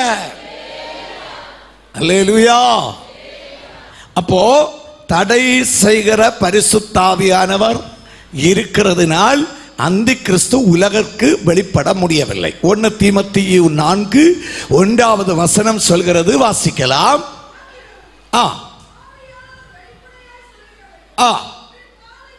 எஸ். மனசாட்சியில் சூடுண்ட பொய்யருடைய மாயத்தினாலே சிலர் வஞ்சிக்கிற ஆவிகளுக்கும் பிசாசுகளுக்கும் உபதேசத்திற்கும் செவி கொடுத்து கடைசி காலத்தில் ஆண்டவர் சொல்லுகிறார், சிலர்கள் விசுவாசத்தை விட்டு விலகி போவார்கள். இந்த வஞ்சிக்கிற ஆவிகளுக்கு செவி கொடுத்து அநேகர் விசுவாசத்தை விட்டு விலகும் போது ஒரு பெரிய கூட்டம் ஜனம் ஆண்டவருக்கு நம்பிக்கையாய் நிலை நிற்பார்கள். அல்லேலூயா. 1 யோவான் சுவிசேஷம் 4வது அதிகாரம் 5வது வசனத்தில் இந்த பிசாசின் வார்த்தைகளுக்கு செவி கொடுக்கும் நபர்கள் யார் என்று சொல்லப்பட்டிருக்கிறது. வாசிக்கலாம். அவர்கள் உலகத்திற்குரியவர்கள் ஆகையால் உலகத்துக்குரியவைகளை பேசுகிறார்கள், உலகமும் அவர்களுக்கு செவி கொடுக்கிறது. இன்றைக்கிரவு இந்த சத்தத்தை கேட்கிற பிரியமானவர்களே, நாம் உலகத்தில் இருந்தாலும் இந்த உலகத்திற்குரியவர்கள் அல்ல, பரலோகத்திற்குரியவர்கள், இயேசு கிறிஸ்துவின் இரத்தத்தால் மீட்கப்பட்டவர்கள். ஒரு குறுகிய காலம் மனுஷர்களாகிய நமக்கு இந்த பூமியிலே வாழ கர்த்தர் சிலாக்கியம் கொடுத்திருக்கிறார்.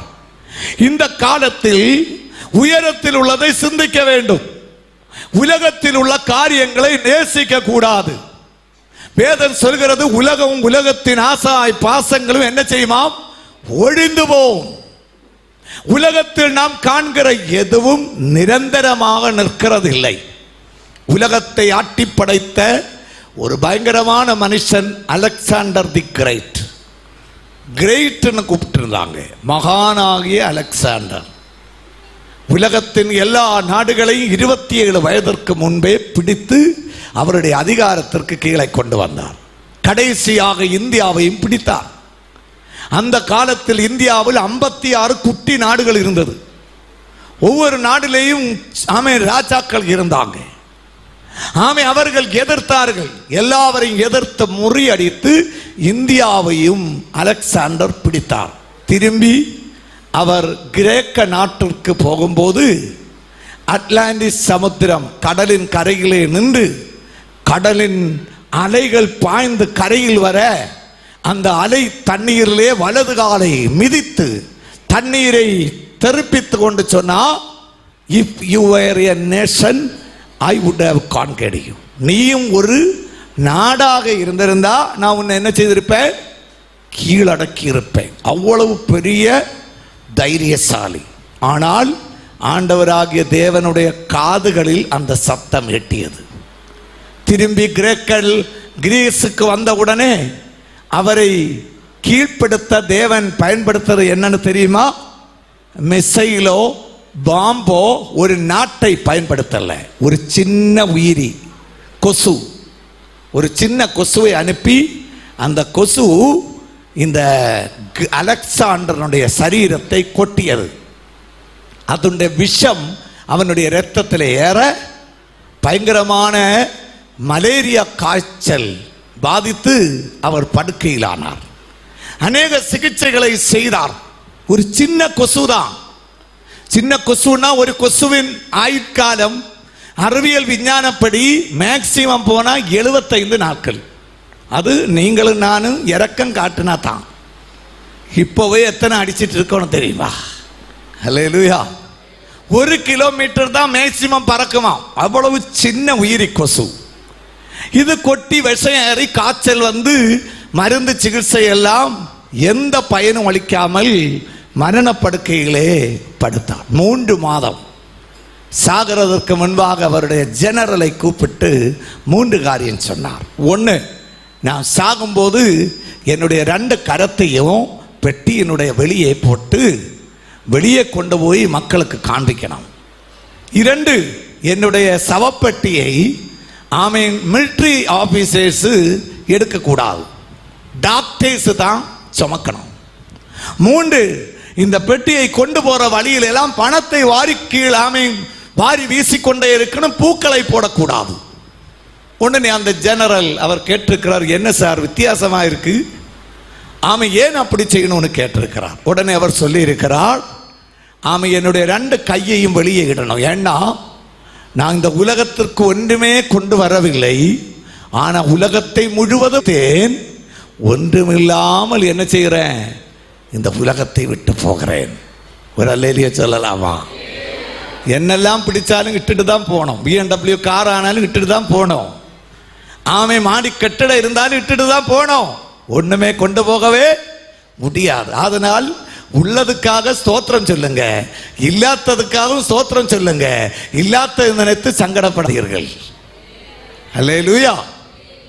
அப்போ மீண்டும் அவர் கேட்கிறார், ஆமே நீர் உலகத்தையே கீழ்ப்படுத்த வல்லரசர், மிலிட்டரி ஆபீசர்ஸினுடைய விசேஷமான. மீண்டும் அவர்கள் கேட்டார்கள், வடியோரமாய் பணம் வாரி எறிகிறது சரியில்லை, பூக்களையே ஃப்ளவர்ஸ் எறியலாம். அவர் சொன்னார், நோ நோ, பணம் இருந்தால் எதுவும் செய்யலாம்னு நினைச்சேன், ஆனா அந்த பணம் எனக்கு என்ன செய்யவில்லை, ஒத்தாசை தரவில்லை. அதனால் பணத்தை வடியோரமாய் எறிய வேண்டும். எத்தனை பெரிய மனுஷன்! உலகத்தை எல்லாம் கீழ்ப்படுத்தினான். உலக நாடுகளை எல்லாம் கீழ்ப்படுத்தி வல்லரசை உண்டாக்கின அலெக்சாண்டர் இந்த உலகிலே ஒண்ணுமே கொண்டு போகல. ஆதலால் பிரியமானவர்களே, நாம் உலகத்திற்குரியவர்கள் அல்ல. உலகத்தில் இல்லாத காரியத்தை குறித்து மனது கலக்கிறதை நிறுத்திவிடு. வீடு இல்லையே, கார் இல்லையே, வாகனம் இல்லையே, அது இல்லை இது இல்லை, உள்ளதற்காய் ஸ்தோத்திரம் சொல், இல்லாததை கர்த்தர் கொடுப்பார். அல்லேலூயா, ஆமென். இந்த உலகத்திற்குரியதை மட்டும் தேடுகிறவர்கள் அந்தி கிறிஸ்துவின் ஆவியை பெற்றவர்கள் தான். இந்த உலக ஆட்சியை அந்தி கிறிஸ்து எப்படி பிடிப்பான்?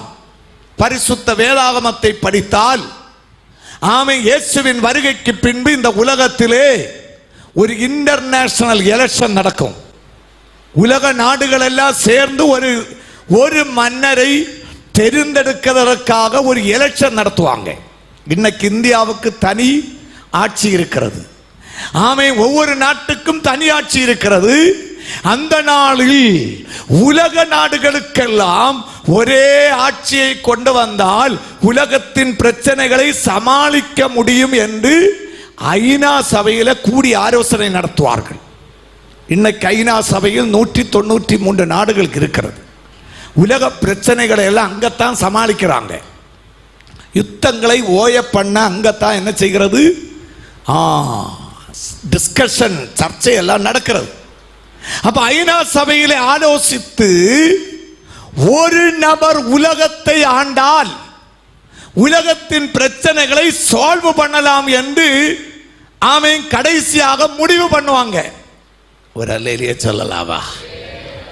ஏன்னா இந்தியாவில் 1 லிட்டர் பெட்ரோலுக்கு இன்னைக்கு 103 ரூபா.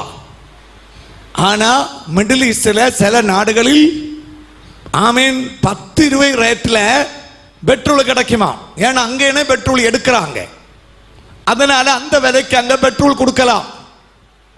நம்ம ஊர்ல சாதாரண கிணற்று தண்ணி நமக்கு குடிக்கலாம். காசு கொடுத்த தண்ணீர் வாங்க வேண்டிய தேவையில்லை. குவைத், கத்தர், சலாலா போன்ற இடங்கள்ல போனா தண்ணி காசு கொடுத்து வாங்கித்தான் குடிக்கணும். கஞ்சி வைக்கணும்னா காசு கொடுத்து தண்ணி வாங்கணும். ஃபில்டர் பண்ண தண்ணி தான் யூஸ் பண்ண முடியும். வெஜிடபிள், ஃப்ரூட்ஸ் எல்லாமே ஆமே நம்ம ஊர்ல இருந்து அங்க போகிறது. நம்ம ஊர்ல சீப் ரேட்ல கிடைக்கிறது அங்க பெரிய ரேட்ல கிடைக்கும். ஆதலால் ஒரு ராஜா இந்த உலகத்தை ஆட்சி செய்தால் எங்க விலை குறைவாய் இருக்கிறதோ அதை எடுத்து விலை உயர்ந்த இடத்தில் குறைந்த விலைக்கு கொடுக்கலாம். அப்படின்னா பெட்ரோல் நமக்கு என்ன செய்யலாம், சீப் ரேட்டுக்கு தர முடியும். இங்கே உள்ள ஆகார பதார்த்தங்கள் அங்கே விலை குறைத்து கொடுக்க முடியும். அப்போ உலக அளவில் சமாதானம் வரும், பிரச்சனைகள் எல்லாம் ஓய்ந்து போகும் என்று சொல்லி தீர்மானம் பண்ணி ஒரு இன்டர்நேஷனல் எலெக்ஷன் இயேசுவின் வருகைக்கு பின்பு இந்த உலகத்தில் நடக்கும். அந்த காலத்தில் எலெக்ஷன்ல நிற்கிற முக்கியமான லீடர்ஸ்ல ஒருவர் யூதனாக இருப்பான். அவன் அந்தி கிறிஸ்துவின் ஆவி பெற்றவனாக இருப்பான். ஏன்னா உலகை ஆட்சி செய்ய போகிற அந்தி கிறிஸ்து கண்டிப்பாக ஒரு யூதனாக இருக்க வாய்ப்பு. ஏனெனில் மேசியா என்று சொல்லி அவன் வருவான். மேசியா என்று சொல்லி வரும்போது யூதர்கள் அங்கீகரிப்பார்கள் என்று பைபிள்ல இருக்கு. யூதர்கள் ஒரு மனுஷனை அங்கீகரிக்கணும்னா அவன் கண்டிப்பா யாரா இருக்கணும், ஒரு யூதனாக இருக்கணும், ஒரு இஸ்ரவேலனாக இருக்கணும். அப்பதான் ஏற்றுக்கொள்வாங்க. அப்ப அதனால் முக்கிய எலெக்ஷனுக்கு நிற்கிற கேண்டிடேட்ஸில் ஒரு நபர் அந்தி கிறிஸ்துவின் ஆவியை பெற்றவராக இருப்பார். இந்த எலெக்ஷன் நடக்கும்போது சமாதானம் சொல்லித்தான் ஓட்டு பிடிப்பாங்க, அப்படித்தானே? சமாதானம் சொல்லித்தான் ஓட்டு பிடிப்பாங்க. ஒவ்வொரு பார்ட்டியும் சொல்லுவாங்க, எங்களுக்கு வெற்றி கிடைச்சா என்ன செய்யலாம், 100 யூனிட் கரண்ட் ஃப்ரீ. அல்லேலூயா. இன்னும் அநேக ஃப்ரீ சொல்லுவாங்க. அவங்க மேனிஃபெஸ்டோ செல்லும்போ மக்களுக்கு எப்படி ஈர்க்கிறதோ அவர்களுக்கு ஓட்டு போட்டு கொடுப்பாங்க. ஒரு அல்லேலூயா சொல்லலாமா? அல்லேலூயா. தமிழ்நாடு மக்களுக்கு ஆசையோடு அவர்களுடைய தேவைகளை சந்திக்கிற ஒரு மேனிஃபெஸ்டோ டிஎம்கே கவர்மெண்ட் கழிந்த எலெக்ஷனுக்கு சொன்னது. மக்கள் அதை ஏற்றுக்கொண்டார்கள். எலெக்ஷன்ல அவங்கள ஜெயிப்பித்தாங்க. அதனால மக்கள் என்ன செய்கிறார்கள், இப்போ பல நன்மைகளையும் பெற்றுக் கொள்கிறார்கள். சகோதரிமார்களுக்கு வண்டியில் ஏறினா என்ன கொடுக்கண்டாம், காசு கொடுக்க வேண்டாம். எவ்வளவு சந்தோஷம் பாருங்க சகோதரிமாருக்கு. அல்லேலூயா. முன்னாடினா வீட்டில் சண்டை போட்டாலும் அம்மா வீட்டுக்கு போகணும்னா அவருடைய காசு இருந்தா தான் நடக்கும் டிக்கெட் எடுக்க. இப்ப அப்படி இல்லை, பேகை எடுத்துட்டு கிளம்பிடுவாங்க. இவங்க பின்னாடி பேசுகி எடுக்காம போன அவ்வளவுதான் வழியில இறக்கி விட்டுருவாங்க. ஏன்னா இவங்களுக்கு புரிய இல்லை. ஒரு அல்லேலூயா சொல்லலாம். ஆமென். நம்ம மக்களுக்கு அது மகிழ்ச்சி ஆயிட்டு நம்ம ஏற்றுக்கொண்டோம். இதை போல அந்த கிறிஸ்து நடக்கும்போது ஒவ்வொரு தலைவர்களும் ஒவ்வொரு பார்ட்டியும் மக்களுக்கு உகந்த பிரியமான காரியங்களை சொல்லுவாங்க. அதுல இந்த அந்தி கிறிஸ்து சொல்லுகிற காரியம் மக்களுக்கு பிடிக்கும். அவர்கள் எல்லாரும் சேர்ந்து ஐநா சபையின் கீழே அந்த காலத்தில் நடக்கிற எலெக்ஷனில் என்ன செய்வாங்கன்னா இந்த அந்தி கிறிஸ்துவுக்கு ஓட்டு போடுவாங்க. ஐநா சபையை குறித்து வெளிப்படுத்தின விசேஷம் 17:13 சொல்லி இருக்கு. வாசிக்க கேட்கலாம். இவர்கள் யாரு? ஐநா சபையில் உள்ள தலைவர்கள், ஒரே யோசனை உள்ளவர்கள். இவர்கள் தங்கள் வல்லமையும் அதிகாரத்தையும் மிருகம்னா தேர்ந்தெடுக்க போகிற அந்தி கிறிஸ்து அவனுக்கு என்ன செய்வார்கள், கொடுப்பார்கள். ஐநா சபையின் கீழே உலக அளவில் நடக்க போகும் ஒரு எலெக்ஷன், அதி சீக்கிரம் அது சபை எடுத்து கொள்ளப்பட்ட பிறகுதான். ஆட்சியை பிடித்த உடனே இந்த அந்தி கிறிஸ்து 7 வருஷம் இந்த உலகத்தை ஆட்சி செய்வான். முதல் 3.5 வருடம் உபத்திரவ காலம், இரண்டாவது 3.5 வருடம் கொடிய உபத்திரவ காலம் என்று வேதம் சொல்கிறது. வெளிப்படுத்தின விசேஷம் 13:2 வாசிக்க கேட்கலாம். இந்த காலத்தில் வடு சர்ப்பமானது, இந்த ஸ்கிரீன்ல உள்ளது வாசிங்களேன். வடு சர்ப்பமானது தன் பலத்தையும் தன் சிங்காசனத்தையும் மிகுந்த அதிகாரத்தையும் யார் கையில கொடுப்பா? இந்த அந்தி கிறிஸ்துவின் கையிலே கொடுத்து விடுவான். உலகத்தை முழுவதும் மடக்கி ஆட்சி செய்ய போகிறோம். அந்தி கிறிஸ்துவின் கையில் ஆட்சி வரும். அவன் அந்த உலகத்தை ஆட்சி செய்வான் என்று வேதம் சொல்கிறது. அவன் ஆட்சியில ஏறின உடனே ஒரு புதிய சிஸ்டம் கொண்டு வருவான். நமக்கு தெரியும், நம்ம ஊர்ல புதிய புதிய பொலிட்டிக்கல் பார்ட்டி அரசு அமைத்த உடனே புதிய புதிய சிஸ்டம் கொண்டு வரும். முதல்ல ஒரு அரசு இருந்தது. அப்ப சொன்னாங்க எல்லாரும் ஐடி கார்டு எடுக்கணும். நம்ம எல்லாம் ஐடி கார்டு எடுத்தோம். அப்புறம் ஒரு அரசு வந்தது, சொல்லிச்சு எல்லாரும் ஆதார் கார்டு எடுக்கணும். நம்ம எல்லாம் ஆதார் கார்டு எடுத்தோம். அப்புறம் சொன்னாங்க பேன் கார்டு எடுக்கணும். நம்ம எல்லாம் பேன் கார்டு எடுத்தோம். ஏன்? அரசு நம்மை ஆட்சி செய்ய மக்களுக்கு உதவுகிறதான பல திட்டங்களை கொண்டு வரும். ஆதார் கார்டு கொண்டு வந்ததுனால அநேக ரெக்கார்ட்ஸ்கள் இதுக்குள்ளே வைத்து மக்களுக்கு பல காரியங்களில் எளிதாகி கொடுக்க முடிகிறது. பேன் கார்டு சிஸ்டம் கொண்டு வந்தது. நம்ம உலக அளவில் சிந்தித்தால் கல்வர்கள் பணத்தை திருடுகிறவர்களுக்கு திருட முடியாது, கண்டுபிடிச்சிருவாங்க. அப்ப இதை போல மக்களுக்கு பயன்படுகிறதான புதிய புதிய காரியத்தை ஒவ்வொரு அரசும் கொண்டு வரும். அதை போலவே அந்தி கிறிஸ்துவின் ஆட்சியில் அவனும் ஒரு சிஸ்டத்தை கொண்டு வருவான். அந்த சிஸ்டம் தான் 666 666 என்று சொல்கிற ஒரு முத்திரை. மனுஷர்கள் எல்லாம் என்ன செய்ய வேண்டுமாம்? இந்த முத்திரையை தரிக்க வேண்டும். அந்தி கிறிஸ்து உலகத்தை ஆட்சி செய்யும் காலத்தில் அவர்களுக்கு இந்த உலகத்தில் வாழணும்னா இந்த ஸ்தோத்திரம், இந்த முத்திரையை அவர்கள் தரிக்க வேண்டும் என்று நிர்பந்தம் செய்யப்படுவார்கள். 666 என்ற முத்திரை. இப்ப இந்த முத்திரை பல காரியங்களிலே பார்க்க முடிகிறது. இப்ப கம்ப்யூட்டர் எடுங்க, கம்ப்யூட்டரை நம்ம எடுத்தா இப்ப எல்லா பிள்ளைகளும் கம்ப்யூட்டர் பயன்படுத்துகிறது. அரசே பிள்ளைகளுக்கு கம்ப்யூட்டர் கொடுக்கிறது. இந்த கம்ப்யூட்டர்லேயே அந்தி கிறிஸ்துவின் ஆவியின் ஒரு இன்ஃப்ளூயன்ஸ் இருக்கிறதாக நமக்கு தெரிகிறது. எப்படின்னா, கம்ப்யூட்டர் என்ற வார்த்தை எழுதின பிறகு COMPUTER மனுஷனை 6வது நாள் ஆண்டவர் படைத்தார் என்று வேதம் சொல்கிறது. ஆதலால் ABCD என்று Z வரை எழுதின பிறகு 6வது நாள் படைக்கப்பட்ட மனுஷன் மேன். அப்ப அவனுக்கு இந்த 6 என்ற எண்ணிக்கை வைத்து Aக்கு 6, Bக்கு 12, Cக்கு 18 இந்த மாதிரி நம்ம மல்டிப்ளை பண்ணிட்டு கம்ப்யூட்டர் என்ற பெயர் எழுதி Cக்கு எவ்வளவு வருகிறது, Mக்கு எவ்வளவு வருது, கடைசி 6 வரையுள்ள ஒவ்வொரு லெட்டருக்கு என்ன எண்ணிக்கை வருகிறது என்று சேர்த்து கூட்டினா 666 என்ற எண்ணிக்கை தான் வரும். உலக அளவில் இந்த 666ஐ எதிர்த்து இன்னைக்கு போராட்டங்கள் நடக்கிறது. இங்க பாருங்க, இதை பார்க்கும்போது புரியும். Aக்கு 6, Bக்கு 12, Cக்கு 18 இப்படி Z வரை எழுதின பிறகு கம்ப்யூட்டர் என்று எழுதி Cக்கு Oக்கு M ஒவ்வொன்றுக்கும் என்ன எண்ணிக்கை வந்தது என்பதை சேர்த்து வாசித்தால் 666 தான் வருது, 666 தான் வருது. அப்போ கம்ப்யூட்டரின் மேலே அந்தி கிறிஸ்துவுக்கு ஒரு ஆதிபத்தியம் இருக்கிறது என்று இன்றைய நமக்கு தெரிய வருகிறது. இனி இன்டர்நெட் எடுங்க. எந்த வெப்சைட்ல ஏறினாலும் முதல்ல 3 W போடணும். www. என்று போட்டு தான் கூகுள் இல்லாட்டி ஏதாவது ஒரு வெப்சைட்ல ஏறுறோம். கல்தைய பாஷையில் W என்பதற்கு நியூமராலஜி எண்ணியலின் படி 6 கொடுக்கப்பட்டிருக்கிறது. அப்ப www சமம் 666. அப்ப இன்டர்நெட்டுக்குள்ளேயும் இன்னைக்கு அந்தி கிறிஸ்துவின் எண்ணிக்கையின் ஒரு இன்ஃப்ளூயன்ஸ் இருக்கிறது.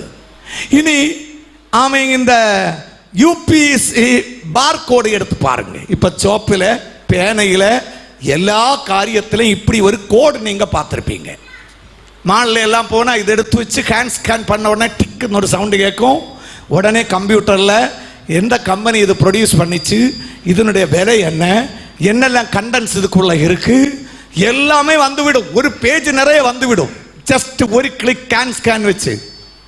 அப்படியே மால்ல எல்லாம் போய் 25-30 திங்ஸ் எல்லாம் வாங்கி என்ட்ரன்ஸ்ல வந்தா ஒரு நொடியில எல்லாம் ஸ்கேன் பண்ணி பில் போட்டு கொடுத்துருவாங்க.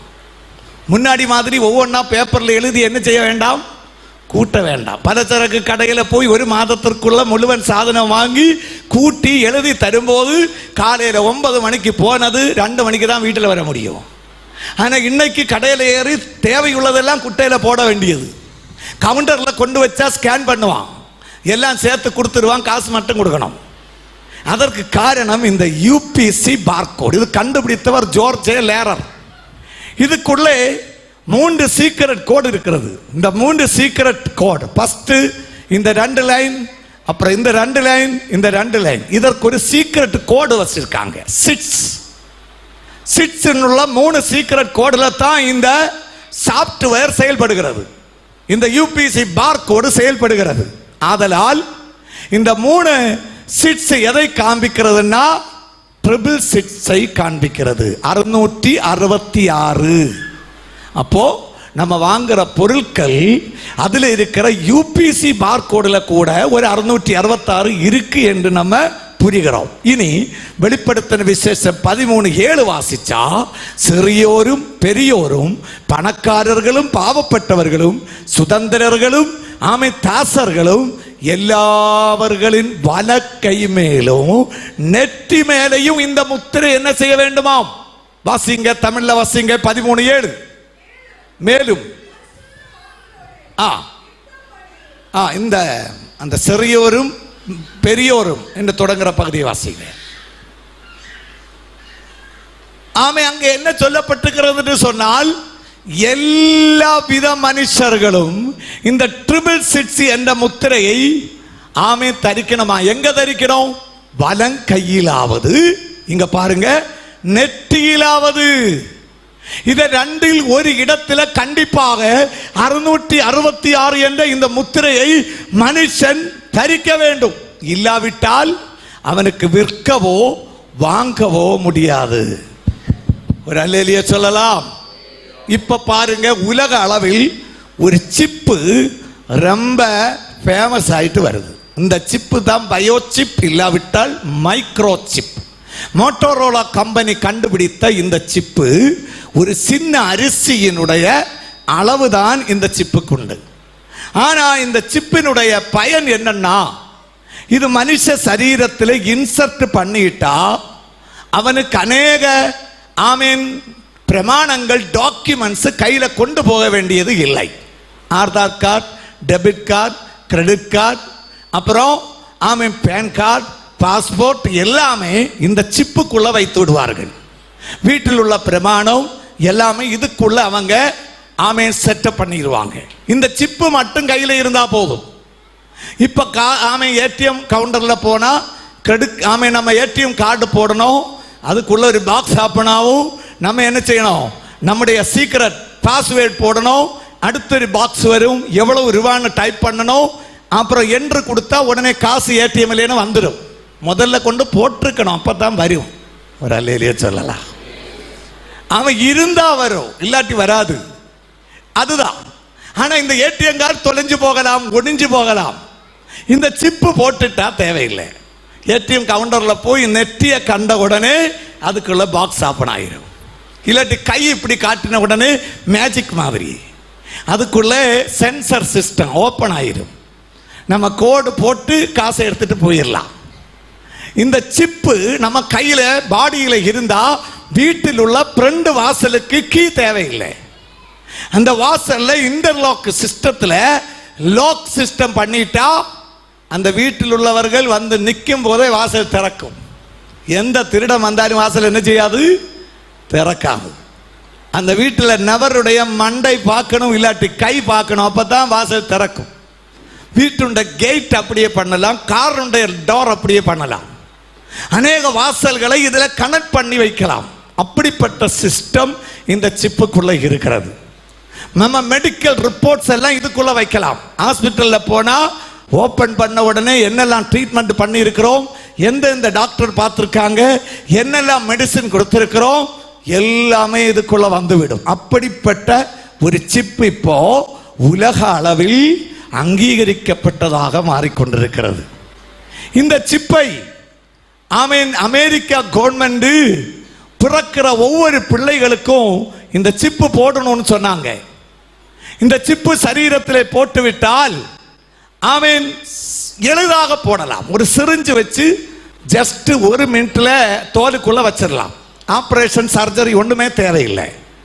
இதை மட்டும் சரீரத்திற்குள்ள வைத்தால் பயங்கரமான பயன் என்று அறிந்து இதை வைக்க அமெரிக்க கவர்மெண்ட் ஒபாமா காலத்திலேயே பெர்மிஷன் கொடுத்தது. அநேகர் வைக்க துவங்கினாங்க. 100 கோடி சிப் இப்ப உண்டு பண்ணி வைத்திருக்கிறார்களாம். அநேக நாடுகளில் இந்த சிப்பை அங்கீகரித்திருக்கிறார்கள். இப்ப இந்த சிப்பை அங்கீகரிச்சா இவர்களை யாருக்கும் தாக்க முடியாது. இப்ப நம்ம பிள்ளைக்குள்ள இந்த சிப் இருந்தா ஸ்கூல்ல என்ன வரும்போது அவனை கிட்னாப் பண்ணாங்கன்னு வச்சுங்க, அவனுடைய சீக்ரெட் கோட் கம்ப்யூட்டர்ல அடிச்சா ஜிபிஎஸ் அவன் எங்க நிக்கிறான்னு காண்பிச்சு கொடுத்துடும். வீடியோ மானிட்டரிங் இதற்கு பண்ண முடியுமா? அப்பேற்பட்ட பல நன்மைகள் இதுக்கு உண்டு என்று சொல்லுகிறார்கள். ஆதலால் இந்த சிப்பு எல்லாரும் போடணுமாம். ஆனால் இந்த சிப்பினுடைய பிரச்சனை, சரீரத்தில் ஒரிக்க போட்டா அப்புறம் எடுக்க முடியாது. இதுக்குள்ள ஒரு லித்தியம் பேட்டரி வச்சிருக்காங்க. அந்த பேட்டரி உடைஞ்சிட்டா விஷம் பிளட்ல ஏறி அந்த மனுஷனுக்கு உயிர் ஆபத்து வர வாய்ப்பு இருக்கிறதாம். ஆதலால் சிப்பு வச்சிட்டா சாகும் வரை எடுக்க முடியாது. இதை அறிந்த உடனே அமெரிக்காவின் கிறிஸ்தவர்கள் பயங்கரமாக சமரம் நடத்தினார்கள். நாங்கள் இது போட மாட்டோம், அந்த கிறிஸ்துவின் காலத்தில் ஒருவேளை அவன் பயன்படுத்த போகிற 666 என்ற முத்திரை இதாக வாய்ப்பு இருக்கிறது. ஆதலால் நாங்கள் இது போட மாட்டோம் என்று ஒரு பெரிய கூட்டம் கிறிஸ்தவர்கள் அமெரிக்காவிலே பயங்கரமாக சமரம் எல்லாம் நடத்தினார்கள் இந்த சிப்புக்கு எதிராக. ஒரு அல்லேலியா சொல்லலாமா? பயோசிப், மைக்ரோ சிப், உலகம் எங்க போய் கொண்டிருக்குன்னு பாருங்க. அந்த கிறிஸ்துவின் ஆட்சிக்கு உலகம் ஆயத்தமாய் கொண்டே இருக்கிறது. இந்த சிப்பு மனுஷனுடைய சரீரத்தில் போட்டால் எடுக்க முடியாதாம். இனி இந்த சிப்பை எப்படி சார்ஜ் பண்ணலாம்? இது சார்ஜ் பண்ணாதான் இந்த சிப்பு செயல்படும். சார்ஜ் பண்ணாமல் இது செயல்படுத்த முடியாது. ஆதலால் இந்த சிப்பு, இதுதான் அங்க நடந்ததான சமரம். ஆமே, இந்த சிப்பை சார்ஜ் பண்ணதற்காக உடம்பினுடைய எல்லா பகுதிகளிலும் போட்டு பார்த்தா பிளட்டினுடைய சூடுல இருந்து, வெப்பத்தில் இருந்து ஆட்டோமேட்டிக் சார்ஜ் இந்த லித்தியம் பேட்டரியில நடக்கணும். அப்படிப்பட்ட சிஸ்டம் தான் உண்டு பண்ணி பாடியில வச்சு பார்த்தா எங்க வச்சாலும் இது சார்ஜ் ஏறல. நம்ம மொபைல்ல சிம் கார்டு போடுறோம், மொபைல்ல சார்ஜ் இருந்தா தான் செயல்படும். அப்ப இதுல ஒரு சின்ன பேட்டரி இருக்கு, அது சார்ஜ் ஆட்டோமேட்டிக்கலா நம்ம பிளட்ல இருந்து சூடுல இருந்து கேற மாட்டேங்குது. அப்போ உடம்பெல்லாம் இட்டு டெஸ்ட் பண்ணி கோடிக்கணக்கான பணம் முடக்கி அநேக நபர்களில் செக் பண்ண கடைசியாக கண்டுபிடித்தார்கள். என்னன்னு தெரியுமா? இந்த சிப்பை கொண்டு வந்து நெற்றியில இந்த ஸ்கல்லினுடைய கேப்புக்குள்ள வச்ச உடனே சார்ஜ் ஏற ஆரம்பித்தது. மீண்டும் அதே சிப்பை கொண்டு வந்து கையில் இந்த பகுதியில் வைத்த உடனே சார்ஜ் ஏற. வேதம் 2000 வருடங்களுக்கு முன்பே சொன்னது, வலங்கையிலாவது நெற்றியிலாவது என்ன செய்ய வேண்டும்? 666 என்ற முத்திரை வைக்க வேண்டும். இப்ப அதற்கு ஒப்பாக இந்த சிப்பு வலங்கையிலையும் நெற்றியிலையும் மட்டும்தான் சார்ஜ் ஏறும்னு கண்டுபிடித்து விட்டார்கள். ஆமேன். இது என்ன நமக்கு சொல்ல வருகிறது என்றால், அந்த கிறிஸ்து இந்த உலகத்தை ஆளும் நாட்கள் நெருங்கி கொண்டே இருக்கிறது. கூடிய சீக்கிரத்திலே இந்த உலகத்தின் ஆட்சி அந்த கிறிஸ்துவின் கைக்கு போகும் என்பதுதான் இந்த உண்மை நமக்கு சொல்லுகிறது என்பதை நாம் புரிந்து கொள்ள வேண்டும். ஏன்னா உலக அளவில் இந்த சிப்புக்கு அங்கீகாரம் கிடைத்திருக்கிறது. அந்த கிறிஸ்து இந்த உலகத்தை ஆளும் காலத்தில் அவன் என்னெல்லாம் செய்வான்னு பாருங்க. 13வது அதிகாரம் 13வது வசனம் வாசிக்க கேட்கலாம். வெளிப்படுத்தின விசேஷம் சீக்கிரமாக. வானத்திலிருந்து பூமியின் மேல் அக்கினியை இறங்க பண்ணத்தக்கதாக பெரிய அற்புதங்களை, கரங்களை உயர்த்தி ஒரு அல்லேலூயா சொல்லலாமா? அந்த கிறிஸ்துவின் உலகத்தை ஆளும் காலத்தில் வானத்திலிருந்து அக்கினி இறக்கிற அளவுக்கு அசாதாரணமான செயல்கள் பிசாசின் வல்லமையால் அந்த கிறிஸ்து செய்வானாம். இதன் நிமித்தம் மக்கள் ஆவேசமடைந்து அவனை தெய்வமாக அங்கீகரிப்பார்கள்.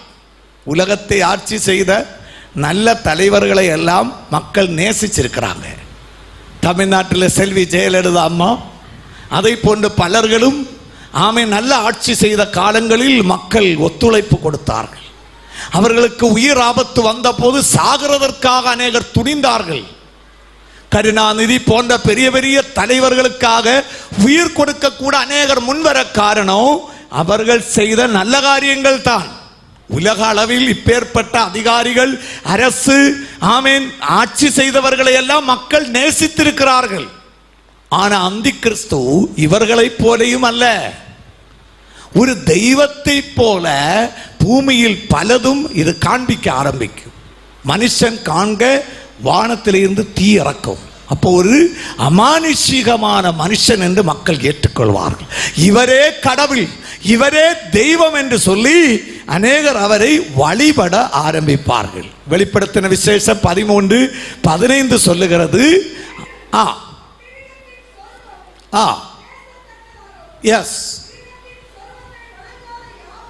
இந்த மிருகத்தின் சொரூபத்தை வணங்காத யாவரையும் கொலை செய்யத்தக்கதாகவும். போதும் போதும், அந்த காலத்தில் புதிய சட்டம் வரும். அந்த அந்தி கிறிஸ்துவின் அரசு உலகத்தை ஆளும் காலத்தில் யாவரும் அந்தி கிறிஸ்துவை தெய்வமாக அங்கீகரிக்க அந்தி கிறிஸ்துவுக்கு முன்பாக முட்டி போட கேட்கப்படுவார்கள். அதை அங்கீகரிக்க தயாராகாத மக்களை எல்லாம் அது உபத்திரவம் செய்ய சட்டத்தின் கீழ் அந்த காலத்திலே புதிய புதிய உபத்திரவங்களை கொண்டு வரும். மக்களை பிடித்து ஜெயிலில் அடைப்பாங்க, அடிப்பாங்க, உபத்திரவம் செய்வாங்க. ஒரு கொடிய காலம் இந்த உலகத்திற்கு வரப்போகிறது என்று நான் என்ன பரிசுத்த வேதாகமம் சொல்லுகிறது. உலக அளவில் மனுஷனுடைய நிம்மதி கெடுகிற, மகிழ்ச்சியாய் வாழ முடியாத ஒரு காலம், அது தேவனுடைய கோபாக்கினையின் காலம். ஒரு சைடிலே அந்தி கிறிஸ்துவினுடைய உபத்திரவம், மறு சைடிலே தேவனுடைய கோபத்தால் இயற்கை சீற்றங்கள் உண்டாகும். வானத்திலே இருந்து நட்சத்திரங்கள் பூமியிலே வீழும். சூரியன் கருப்பாக இருக்கும். 3 நாள் 4 நாள் சூரிய ஒளியே பூமியில வராது. சிலப்போ 1 மாதம் வரை சூரியன் என்ன செய்யாதாம், வெளிச்சம் கொடுக்காது.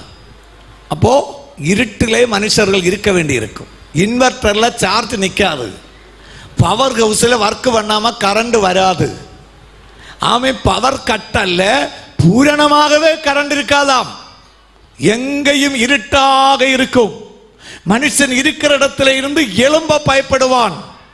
பகலும் இரவும் ஒன்று போல இருக்கும் ஒரு காலம் அந்தி கிறிஸ்து ஆட்சி செய்கிற காலம். வெளிப்படுத்தின சுவிசேஷம் 6 முதல் 18 வரை வாசிச்சா அநேக சம்பவங்கள் சொல்லப்பட்டிருக்கிறது. மனுஷனை பயப்படுத்துகிற சம்பவங்கள். ஒரு அல்லேலூயா சொல்லலாவா? அல்லேலூயா. ஆனா நாம் பயப்பட வேண்டியதில்லை. ஏன்னா அந்தி கிறிஸ்து உலகத்தின் ஆட்சியை பிடிக்கிறதுக்கு முன்பாக தம்மை நேசிக்கிற பிள்ளைகளை கொண்டு போக ஆண்டவர் இயேசு கிறிஸ்து மத்திய வானத்தில் வருவார். சந்தோஷம் இருந்தா கரம் உயர்த்தி அல்லேலூயா சொல்லுங்க. அன்றைக்கு உலகம் முழுவதும் தேவ கோபம் வெளிப்படும். வேதம் சொல்கிறது, காட்டில் உள்ள மிருகங்கள் மனுஷர்களிடையிலே இறங்கி வருமாம், சாப்பிட ஆகாரம் இல்லாமல். அல்லேலூயா. நம்ம ஊர்ல காலையில எழும்பி டீ குடிக்க பூவன்கோடில் போனா, செங்கோடி ஜங்ஷன்ல போனா அங்க கடுவா, புலி, சிங்கன்னா எப்படி இருக்கும்? ஒரு அல்லேலூயா சொல்லலாம். வீட்டு வாசல் காலையில திறந்தா ஹவாரியூன்னு கேட்டுட்டு ஒரு சிங்கன்னா எப்படி இருக்கும்? Price God. வீடுடைய டோர் இல்ல, கேட்டு கூட திறக்க மாட்டோம். அந்த காலத்தில் அப்படி நடக்கும். மிருகங்கள், காட்டில் வாழ்கிற மிருகங்கள் கரையில் வரும், மக்களிடத்தில் வரும்.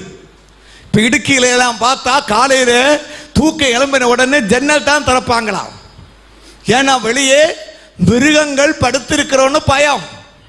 ஒரு பாட்டியம்மா காலையில எழும்பி கதக திறந்தா புலி படுத்திருக்கான் வாசல்ல. ஒரு அல்லேலூயா சொல்லலாம். இப்ப ரீசெண்டாக தேக்கடின்னு நினைக்கிறேன், ஒரு நியூஸ் போட்டிருந்தாங்க. போலீஸ் ஸ்டேஷனுக்கு உள்ள நைட்டு ஸ்தோத்திரம் இந்த புலி உள்ள நுழைஞ்சிட்டு ஒரே ஒரு போலீஸ் இருந்திருக்கிறார், அவர் படுத்து இருந்திருக்கிறார், தப்பிச்சார். அல்லேலூயா. சிசிடிவி கேமரா அப்படியே பிடிக்குது. இதை போல அந்த காலத்தில் காட்டு மிருகங்கள் இன்னைக்கு காட்டிலே ஆண்டவர் சமாதானத்தோட வைத்திருக்கிறார். ஏன்னா உலகத்தில் தேவனுடைய ஆட்சி இருக்கிறது, பரிசுத்த ஆவியானவர் பூமியில் இருக்கிறார். அல்லேலூயா சொல்லலாம். உலக மனுஷர்களுக்கு இது சமாதானத்தின் காலம், செழிப்பின் காலம், மகிழ்ச்சியின் காலம். மனுஷர்களுக்கு உயிரோடு சந்தோஷமா வாழ்ந்திருக்க தேவனால் அனுமதிக்கப்பட்ட காலம் இது. ஆனால் அந்த காலத்தை குறித்து வேதம் சொல்கிறது, சமாதானத்தோடு பூமியிலே மனுஷனுக்கு வாழ முடியாதாம். இப்படிப்பட்ட மிருகங்கள் வெளியே வருமா? இது மட்டுமில்ல, பொறுக்காத விருணங்கள், புண்கள் வருமா? யாருக்கும் ஆற்ற முடியாத புண்கள் மனுஷனுடைய சரீரத்தில் வருமாம். இயற்கையின் சீற்றத்தால், சூரியனுடைய வெப்பத்தால் சரீரத்தில் ஆங்காங்கே புண்கள் வரும். இது சுகமாக்க முடியாது. எந்த மெடிசின் போட்டாலும் இது என்ன செய்யாதாம், ஆறாது. கேன்சரை விட பயங்கரமான புண்கள், அதை யாராலும் சுகப்படுத்த முடியாமல் அது மனுஷனை தாக்கும் என்று வெளிப்படுத்தின விசேஷத்தில் எழுதப்பட்டிருக்கிறது. ஒரே ஒரு காரியத்தை சொல்லி ஜெபிக்க போறேன். இங்க பாருங்க, வெளிப்படுத்தின விசேஷம் 9வது அதிகாரம் 1 முதல் 5 வரையுள்ள வசனங்களில் ஒரு காரியம் சொல்லப்பட்டிருக்கிறது. வாசிக்க கேட்கலாம். ஐந்தாம் தூதன் எக்காலம் ஊதினான். அப்பொழுது வானத்திலிருந்து பூமியின் மேல் விழுந்த ஒரு நட்சத்திரத்தை கண்டேன். யோவான் அப்போஸ்தலன் தரிசனத்தில் பார்க்கும்போது அவர் சொல்லுகிறார், ஆமே 7 தூதர்கள் எக்காலங்களை ஊதுகிறார்கள். அதில் 5வது தேவதூதன் எக்காலத்தை ஊதின போது வானத்திலே இருந்து பூமி மேல் என்ன செய்தது? ஒரு நட்சத்திரத்தை வீழ கண்டேன். வானத்தில் இருக்கிற நட்சத்திரங்களை எண்ணி பார்த்திருக்கிறீர்களா? ஆபிரகாமின் கையை பிடித்து ஆண்டவர் வெளியே கொண்டு வந்து, வீட்டின் வெளியே கொண்டு வந்து வானத்தை காண்பித்து நட்சத்திரங்களை என்ன சொன்னார்? சின்ன பிராயத்தில் நான் நட்சத்திரத்தில் இருக்கிறேன். வீட்டு வெளியே வந்து எண்ணி நட்சத்திர கூட்டங்கள் கோடிக்கணக்காக இருக்கிறது, எண்ணவே முடியாது. அதுல 3 தர நட்சத்திரங்கள் இருக்கிறதா. ஒன்று நார்மல் ஸ்டார், இரண்டாவதாக கொஞ்சம் பெரிய நட்சத்திரம், மூன்றாவதாக ஜெயண்ட் ஸ்டார். ஜெயண்ட் ஸ்டார்னா இந்த பூமியை போல 30-40 தடவை பெரிய நட்சத்திரம் இருக்கிறதா. ஒரு அல்லேலியா சொல்லலாமா? இந்த பூமியினுடைய அளவை விட 30-40 மடங்கு பெரிய நட்சத்திரம், ஜெயண்ட் ஸ்டார் என்று அதை அழைக்கிறாங்க, வானத்தில் இருக்கிறதாம். அல்லேலூயா. அப்போ இந்த நட்சத்திரம் என்கிறது தீக்கனல் மாதிரி. இங்க 5வது தூதன் எக்காலம் ஊதின உடனே ஒரு நட்சத்திரம் என்ன செய்தது? வானத்திலிருந்து பூமியிலே விழுந்தது. நம்ம தலை மேலே எல்லாம் நிக்கிற நட்சத்திரம் அங்கே இருக்கிறதுனால தான் நம்ம இங்கே இருக்கிறோம். ஒரு அல்லேலியா சொல்லலாமா? அதையெல்லாம் இடம் பெயராமல் தேவன் பிக்ஸ் பண்ணி வச்சிருக்கிறார். கடலுக்கு கூட கட்டளை போட்டு மணல் வைத்து தண்ணீரை என்ன செய்திருக்கிறாராம்? தடுத்து வைத்திருக்கிறார். எல்லாம் அவருடைய ஒரே ஒரு கட்டளை, டியூனிங். நம்ம பிளட் பார்த்தீங்களா? அந்த பிபி 120/80 டியூனிங்கில் வைத்திருக்கிறார். டியூனிங் மாறினா உடனே குறைஞ்சா என்ன செய்யணும்? உப்பு கூட கூட்டி குடிக்கணும், கூடிட்டா டேப்லெட் சாப்பிடணும். அல்லேலூயா. ஒரு டியூனிங்கில் வைத்திருக்கிறார். சுகர் கூட அப்படிதான். ஆமேன். ஒரு டியூனிங்கில் இருக்கிறது. கூடினா டேப்லெட் போடணும், இன்சுலின் போடணும். குறைஞ்சிட்டா அதுவும் டேஞ்சர், கையில் எப்போ முட்டாய் கொண்டு நடக்கணும். ஒரு அல்லேலியா சொல்லலாமா? டியூனிங் மாறாமல் இருக்கிறது அவருடைய கிருபை என்று சொல்றவங்க கரம் அடிச்ச ஆண்டவருக்கு நன்றியை செலுத்துங்க. அல்லேலூயா. எல்லாம் அவர் கட்டளை இட்டு டியூன் பண்ணி நிறுத்தி இருக்கிறார். அந்த டியூனிங் மாறினா பிரச்சனை தான். சோடியம், பிளட்டில் உள்ள அயன், எல்லாம் யூரிக் ஆசிட் எல்லாமே ஒரு அளவுக்கு டியூன் பண்ணி வைத்திருக்கிறார். அந்த டியூனிங்கில் இருந்தா ஒரு பிரச்சனையே இல்லை.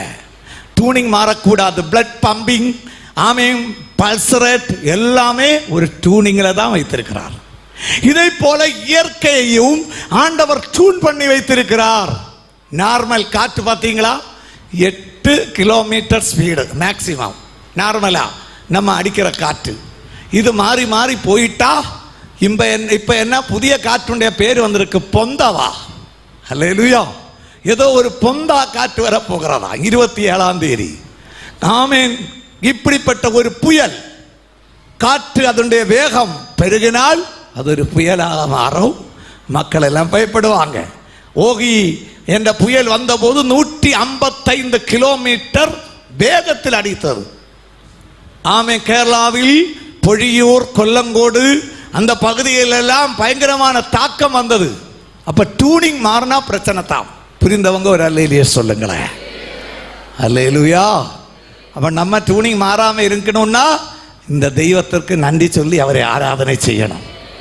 இந்த டியூனிங் நல்லா இருந்தா தான் வாழ்க்கை. ஒரு அல்லேலூயா சொல்லலாம். இல்லாட்டி வலது கையில் டேப்லெட், இடது கையில் இன்சுலின், அப்புறம் பாக்கெட்டு நிறைய கொண்டு நடக்கலாம். அல்லேலூயா. இப்ப எல்லாம் கிருபை. மனுஷனுடைய வாழ்க்கை அவருடைய கிருபை ஒன்று மட்டும்தான்.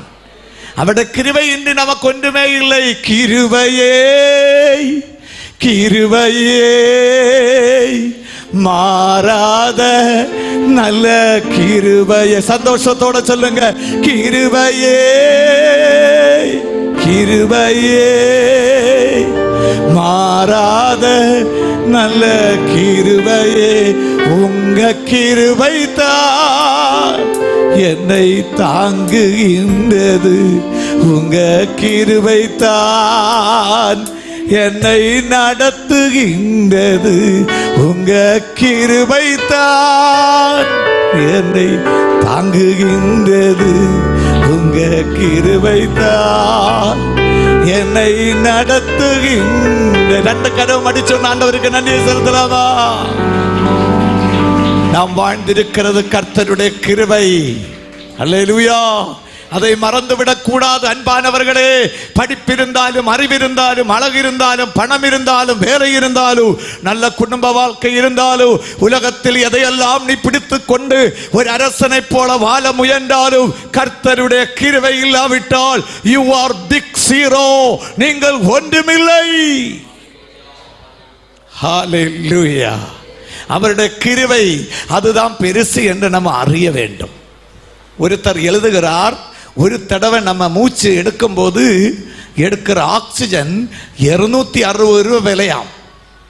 அவர் எழுதினது சரியா தவறான எனக்கு தெரியாது. ஆனா நான் அதை யோசிச்சு பார்த்தபோது ஒரு மினிட்ல ஆரோக்கியம் உள்ள மனுஷன் 14 தடவை மூச்சு எடுக்கிறான். அப்போ ஆக்சிஜன் எடுக்கிறான். ரூபாய் கூட்டுங்க 260 வச்சு. அப்போ ஒரு மணி நேரம் ஆகும்போது எத்தனை ஆச்சு? ஒரு நாள் மூச்சு எடுக்கும்போ நாம் எடுக்கிற ஆக்சிஜனுக்கு எத்தனை ரூபாய் விலை வந்ததுன்னு பாருங்க. அப்ப அவருடைய கிருபை அல்லவா அவர் அல்லேலூயா சொல்லலாம். ஆண்டவர் எப்ப ஆச்சு கணக்கு கேட்டிருக்கிறாரா? ஒரு தடவை இந்த கிட்னி டயாலிசிஸ் பண்ணா 15,000 rupees முதல்ல. அப்புறம் ரொம்ப அடிக்கடி பண்ணா கொஞ்சம் எல்லாம் அட்ஜஸ்ட் பண்ணி கொடுப்பாங்க. 15,000 ரூபாய் வேணும். ஆமே. இங்க பார்த்தா 60, 70, ஆமே 75 வயது உள்ளவங்க எல்லாம் இருக்கிறாங்க. எத்தனை ஆயிரம் கோடி ரூபாய் ஆண்டவர் பயன் கொடுத்து வச்சிருக்கிறான்னு தெரியுமா? இன்னைக்காவது டயாலிசிஸ் பண்ண காசு கேட்டிருக்காரா? அப்ப கிருபை தானே ஒரு அல்லேலூயா சொல்லலாம். ஆமே. இங்க வேதம் சொல்கிறது ஒரு நட்சத்திரத்தை கீழே விழ கண்டேன். அப்ப என்ன நடந்ததாம்?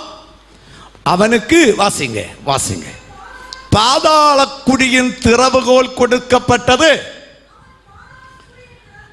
பாதாள குழியை அந்த தேவதூதன் திறந்தான்.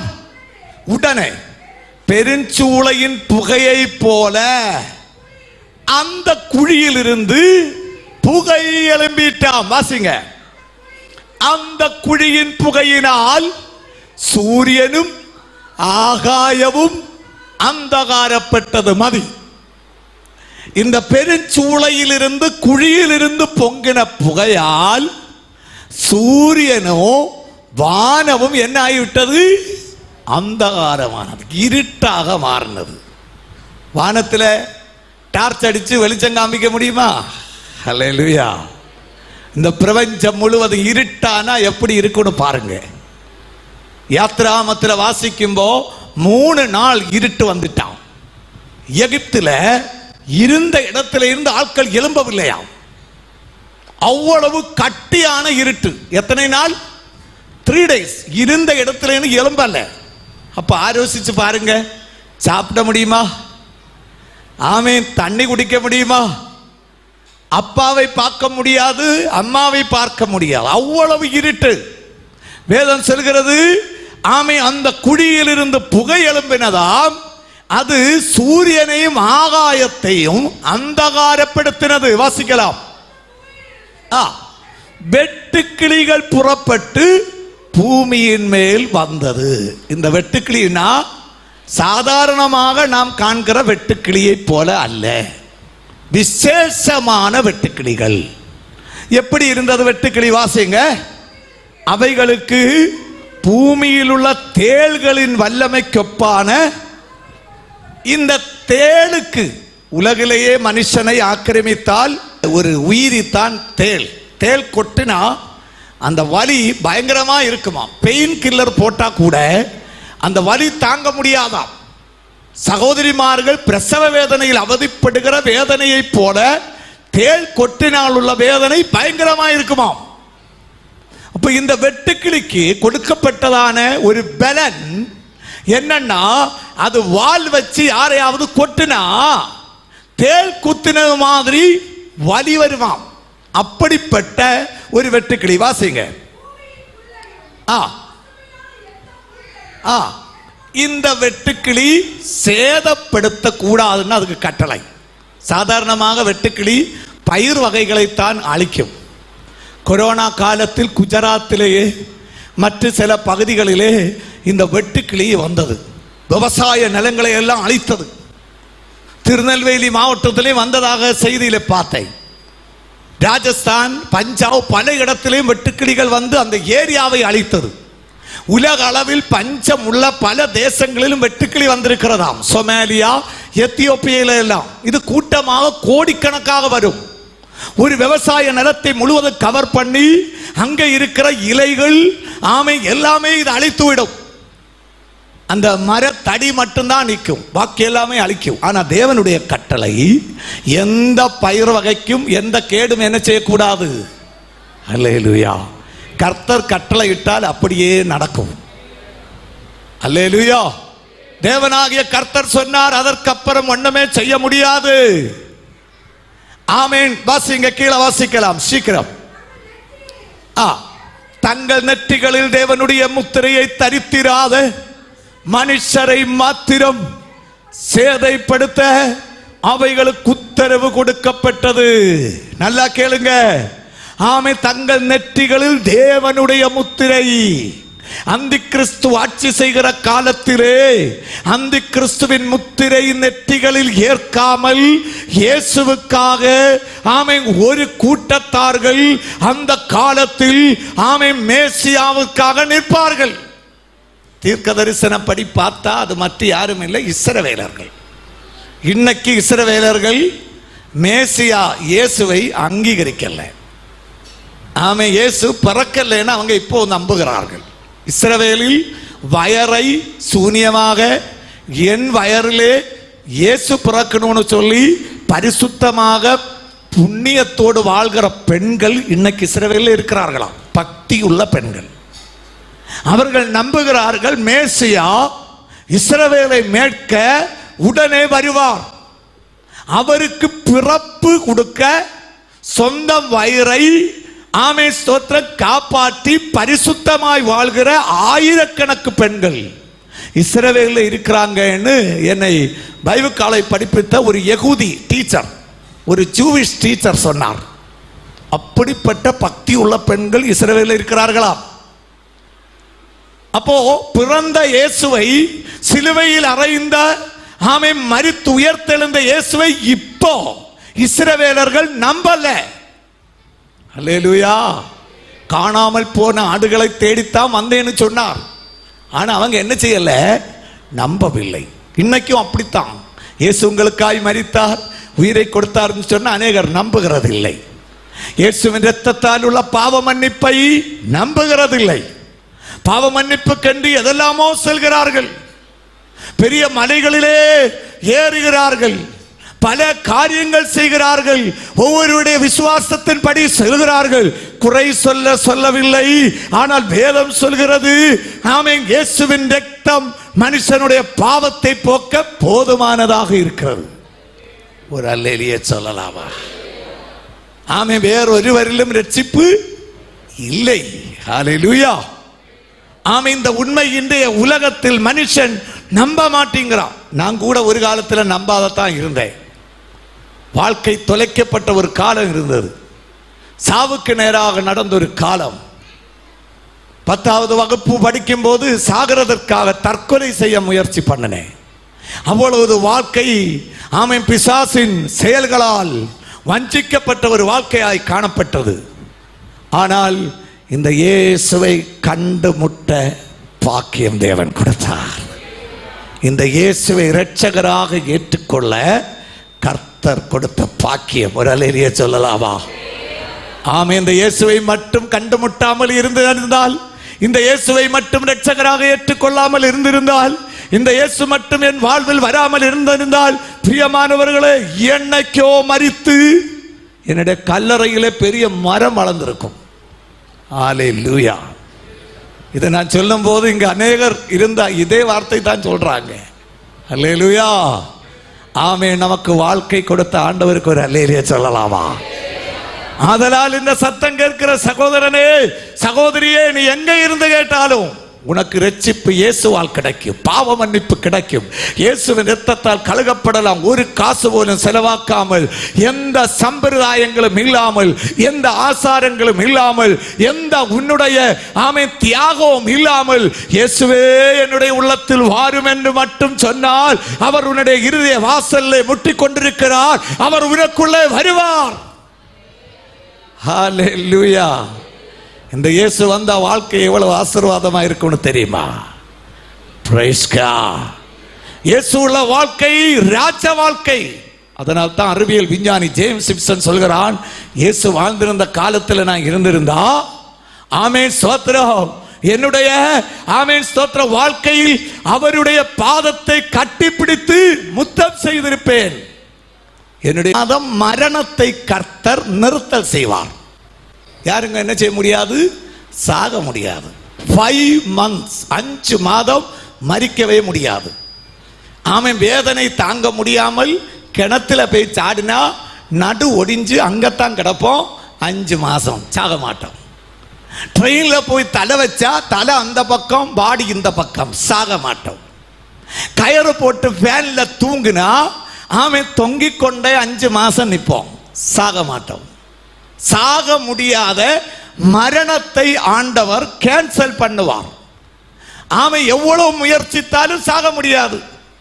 வெட்டு கத்தி எடுத்து வச்சு வெட்டுனா பீஸ் பீஸா விழுவாமே தவிர சாக மாட்டோம். டேப்லெட் எல்லாம் வாரி உழுங்குனா எல்லாம் வெளியே போகும், சாக மாட்டோம்.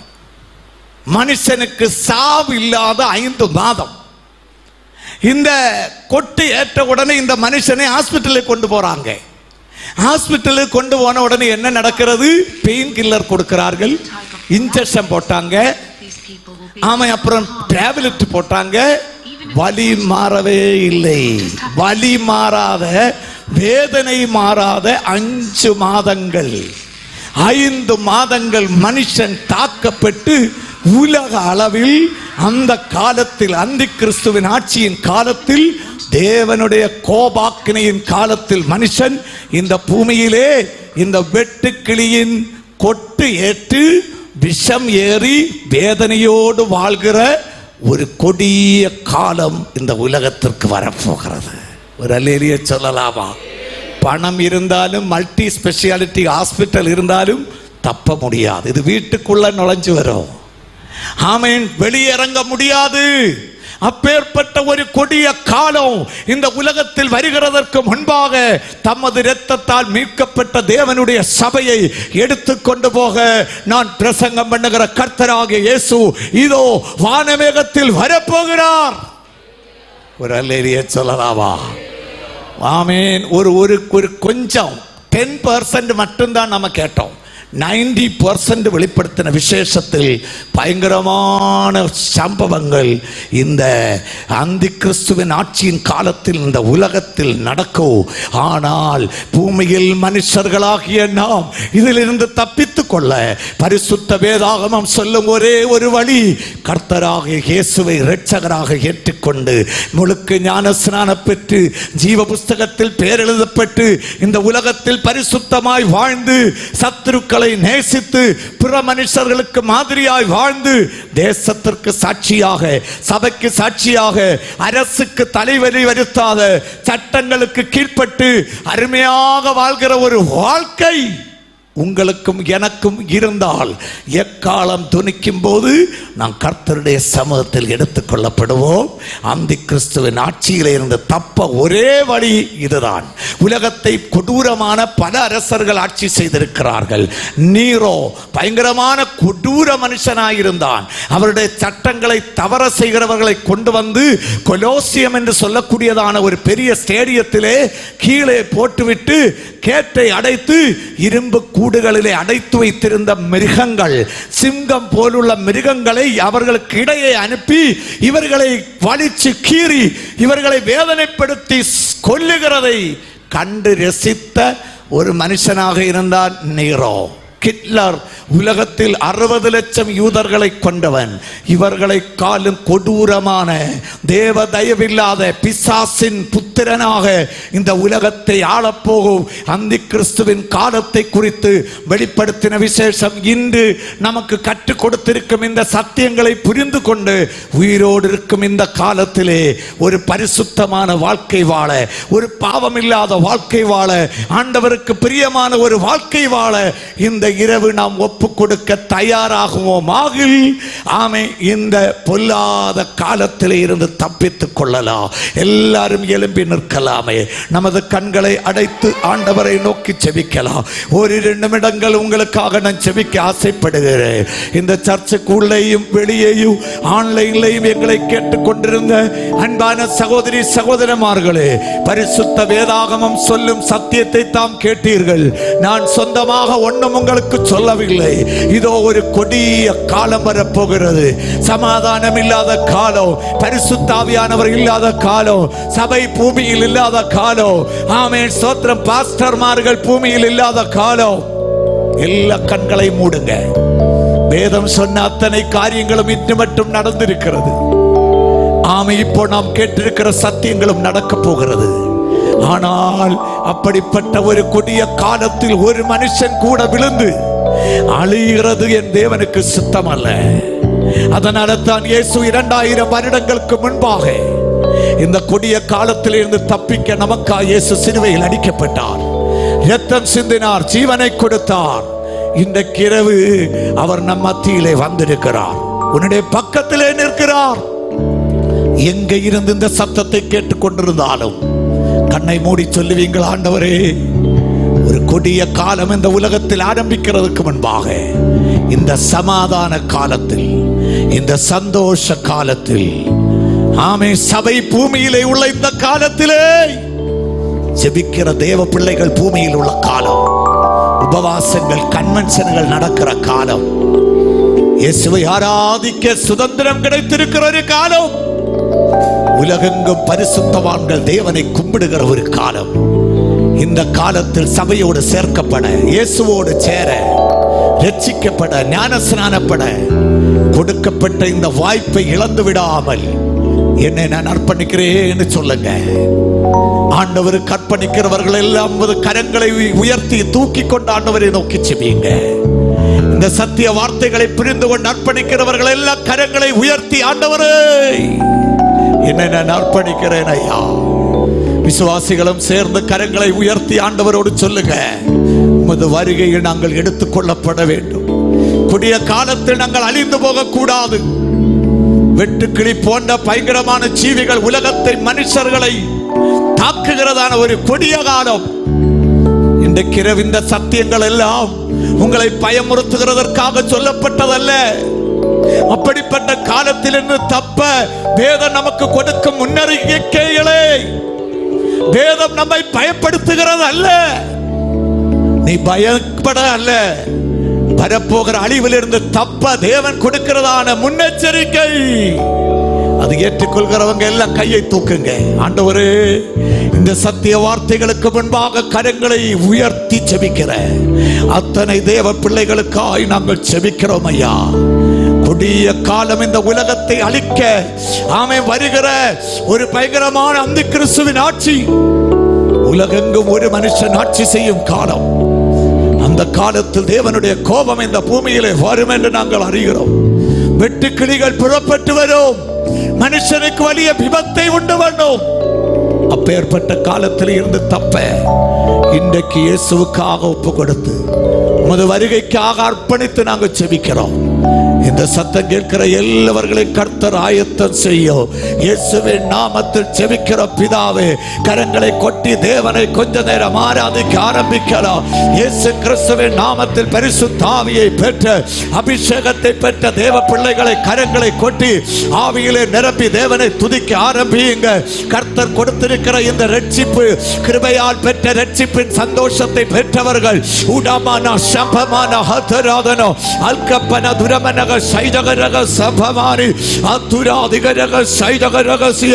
இன்றைக்கு இரவு ஆண்டவரை துதித்துக் கொண்டு இருக்கும் போது சில வியாதிஸ்தர்களை இயேசு தொட ஆரம்பிக்கிறார். கடன் பிரச்சனைகள், கடன் தொல்லைகள், சமாதான இன்மைகள், வாழ்க்கையில் பலவிதமான பிரச்சனைகளால் இந்த கன்வென்ஷன் கூட்டத்திலே வேதனையோடு வந்த சிலர்களை இயேசுவின் கரம் இப்பொழுது தொட ஆரம்பிக்கிறது. அவருடைய அற்புத வல்லமை அநேக சரீரங்களை தொடரும்.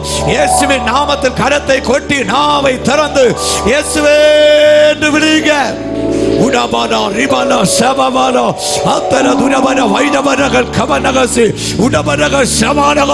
இயேசுவின் நாமத்தினாலே பொல்லாத ஆவிகள் தேவ பிள்ளைகளை உபத்திரவம் செய்கிற, சமாதானத்தை இழக்க செய்கிற, கலக்கங்களை உண்டு பண்ணுகிற, குடும்ப வாழ்க்கைகளுக்கு விரோதமாய் செயல்படுகிற எல்லா தீய சக்திகள் இயேசுவின் நாமத்தினாலே திவானா சபமானா அந்தவன துரமன ஹடகன அதுரமனக சைதமன.